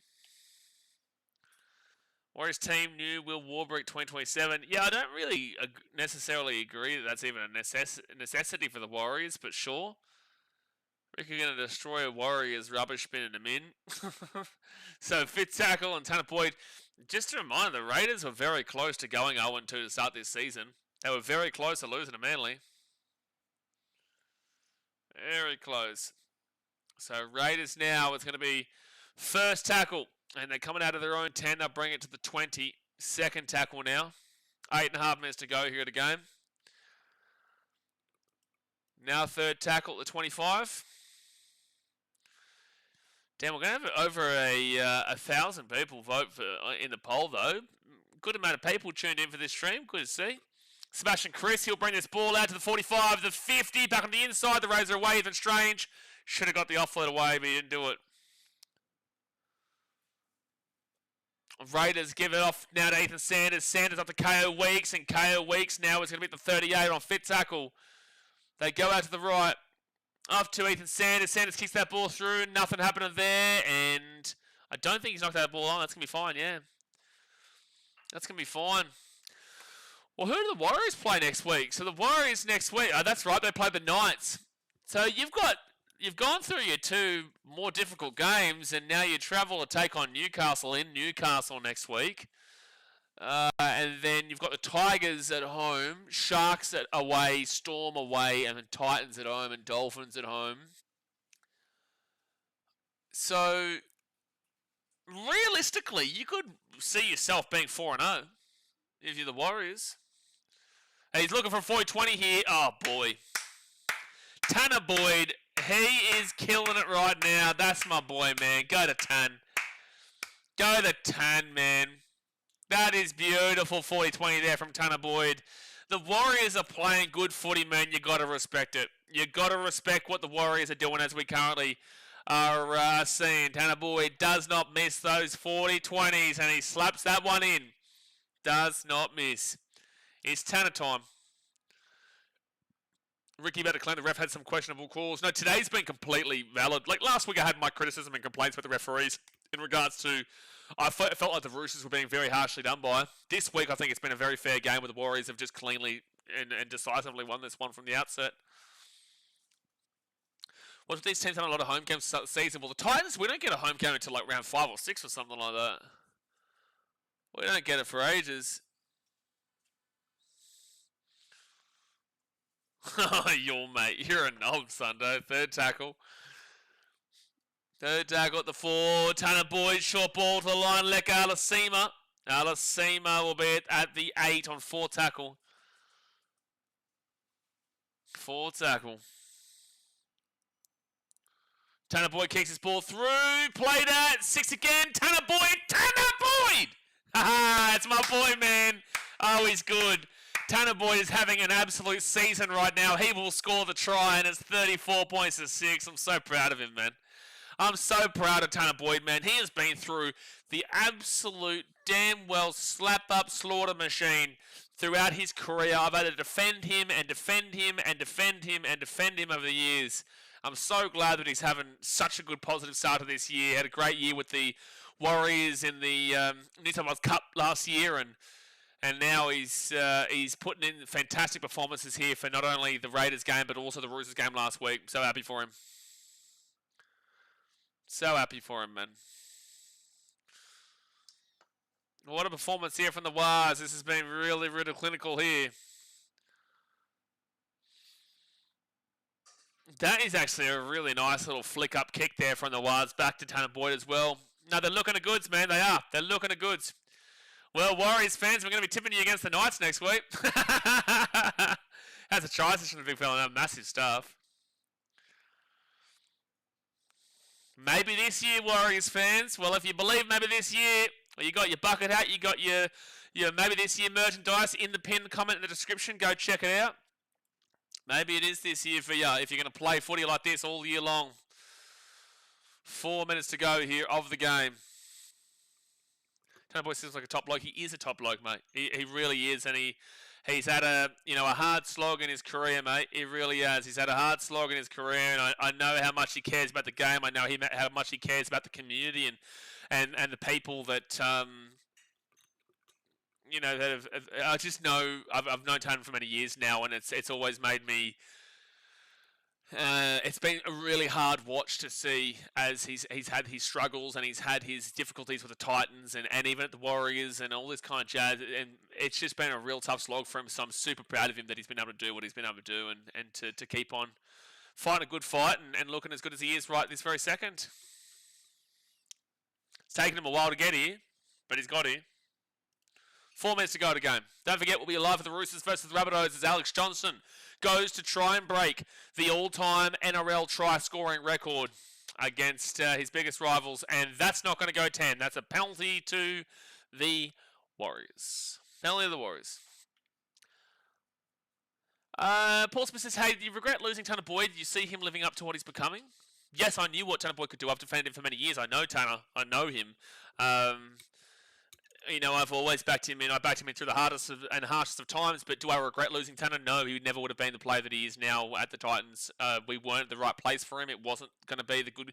We're never going to get the best out of him. It was the right time to let him go as a club, and it was also the right time for him to move on as a player. It's a win-win situation for mine. It's sad to see that Tanner hasn't been able to achieve that at the Gold Coast, but at the end of the day, you have to respect what he can do elsewhere, and, I'm just super proud of him and super happy to see how far he's come from the young lad that I knew at the Gold Coast. Purposely missed that one, didn't want to win by 30. Butterstrad says, who's man of the match? Honestly, you could argue Tan's going to be the guy. You probably are going to argue that Tan's going to be the guy. He's missed this, so it doesn't look so bad for the Warriors. Exactly right. They did say Tan's preseason was the strongest in the club. Good shit, Tanner at 7. Fire it up. So Leka Halasima, he's going to be at the 25 on fit tackle. 3 minutes to go. Now, I love Tanner as a bloke, but also, two, I respect the game. And sometimes Warriors go up for it, Warriors go up for it, Warriors score. Dallin Martinez, Lesniak, bang, bang. 38 points to 6 with the kid to come. What do you mean the nail in the coffin commentary? The nail's been in the coffin for about, 20 points. The nail's been in the coffin for about half an hour. What are you talking about? He played at Canberra, the one with Haas. Tan was a Canberra boy, I think. Yeah, I think he was I think Tan was a Canberra boy. But that is a great kick from Tanner Boyd. The Warriors get it, and the Warriors will score through Dallin. Well, I'm actually going to start up the other stream live now, by the way, guys. I'm going to start up now whilst we're still streaming here. I'm going to start up now, and then it will transition straight across. So just give me one moment here. I'm starting that one up. So we're going to be live on both of these streams, but it's just so that we can transition straight into the next game, and it'll send you guys straight there. Hey, guys, how you going? So down BKRsport, we are live on both our Warriors versus Raiders streams and also Roosters versus the Rabbitohs streams. We'll be live and talk about Roosters Rabbitohs in just a few moments, but we're just going to finish up this game here as the Warriors are going to get a trouncing victory. Roger Tuivasa-Sheck in his 150th game will get the conversion, and it'll be 40 points to 6 with 2 minutes to go here of the game. But yes, we'll be live over there for the Roosters versus the Rabbitohs in literally 2 minutes time, even though we are already currently live for it. Michael says, Tanner reminding everyone who the fuck he is, like he doesn't miss. He doesn't miss. He does not miss. Tanner Boy does not miss. Yeah, nail in the coffin. Hilarious. Well, Paul, exactly right. You know, it's not like that was the nail in the coffin. It's been a nail in the coffin for a damn well half an hour. Half an hour. Gotta love these Warriors. Well, we'll see across the season. They're not exactly a team that is consistent, but I definitely don't think many people will be tipping against them next week against Newcastle. But then let's see how the Knights go against. Let's see how the Knights do go against the Manly Seagulls. Not tomorrow, on Sunday.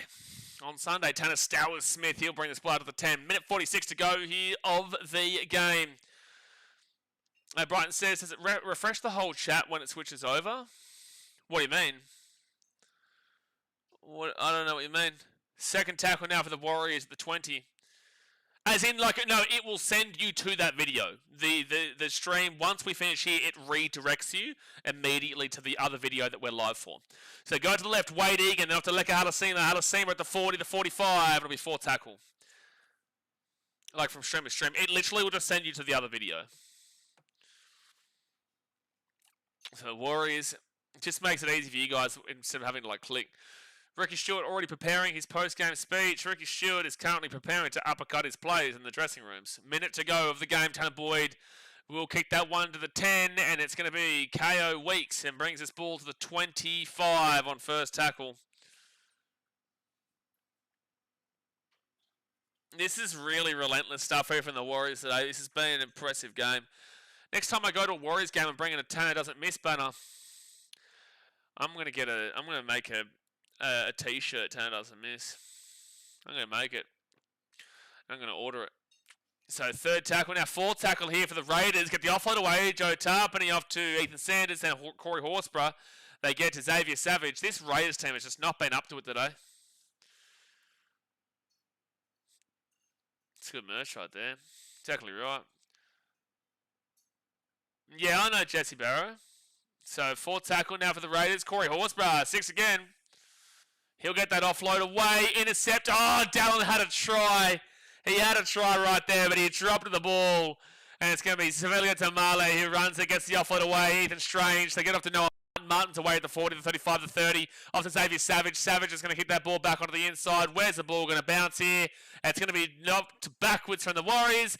And bang, bang, wham, bam, thank you, ma'am. The Warriors are going to run out the winners. 40 points to 6. They will be 2-0. And did they actually, where do they go on the table? I think they go first. The Warriors had a plus 24. They do. They will currently go into first. They just got to hope that the Dragons can beat the Storm or the Panthers can beat the Sharkies. Actually, to be fair, either way, Panthers or Sharks will probably go back above them. Well, actually, depending on who wins that game. But there we go, guys. That is it for the Warriors taking on the Raiders. The Warriors with a trouncing victory there. In the end, obviously, we're going to jump across now, which we're already live for on the Roosters versus the Rabbitohs stream. Obviously, hit that thumbs up button, subscribe if you're new around here, and I will see you in a few moments' time when you're across on the other stream. Thanks for watching. Catch you later. See ya. All right, let's finish that bad boy up. Where is it? Am I on the right one? I don't want to end the Roosters Rabbitohs stream. I don't want to end the wrong one. Okay.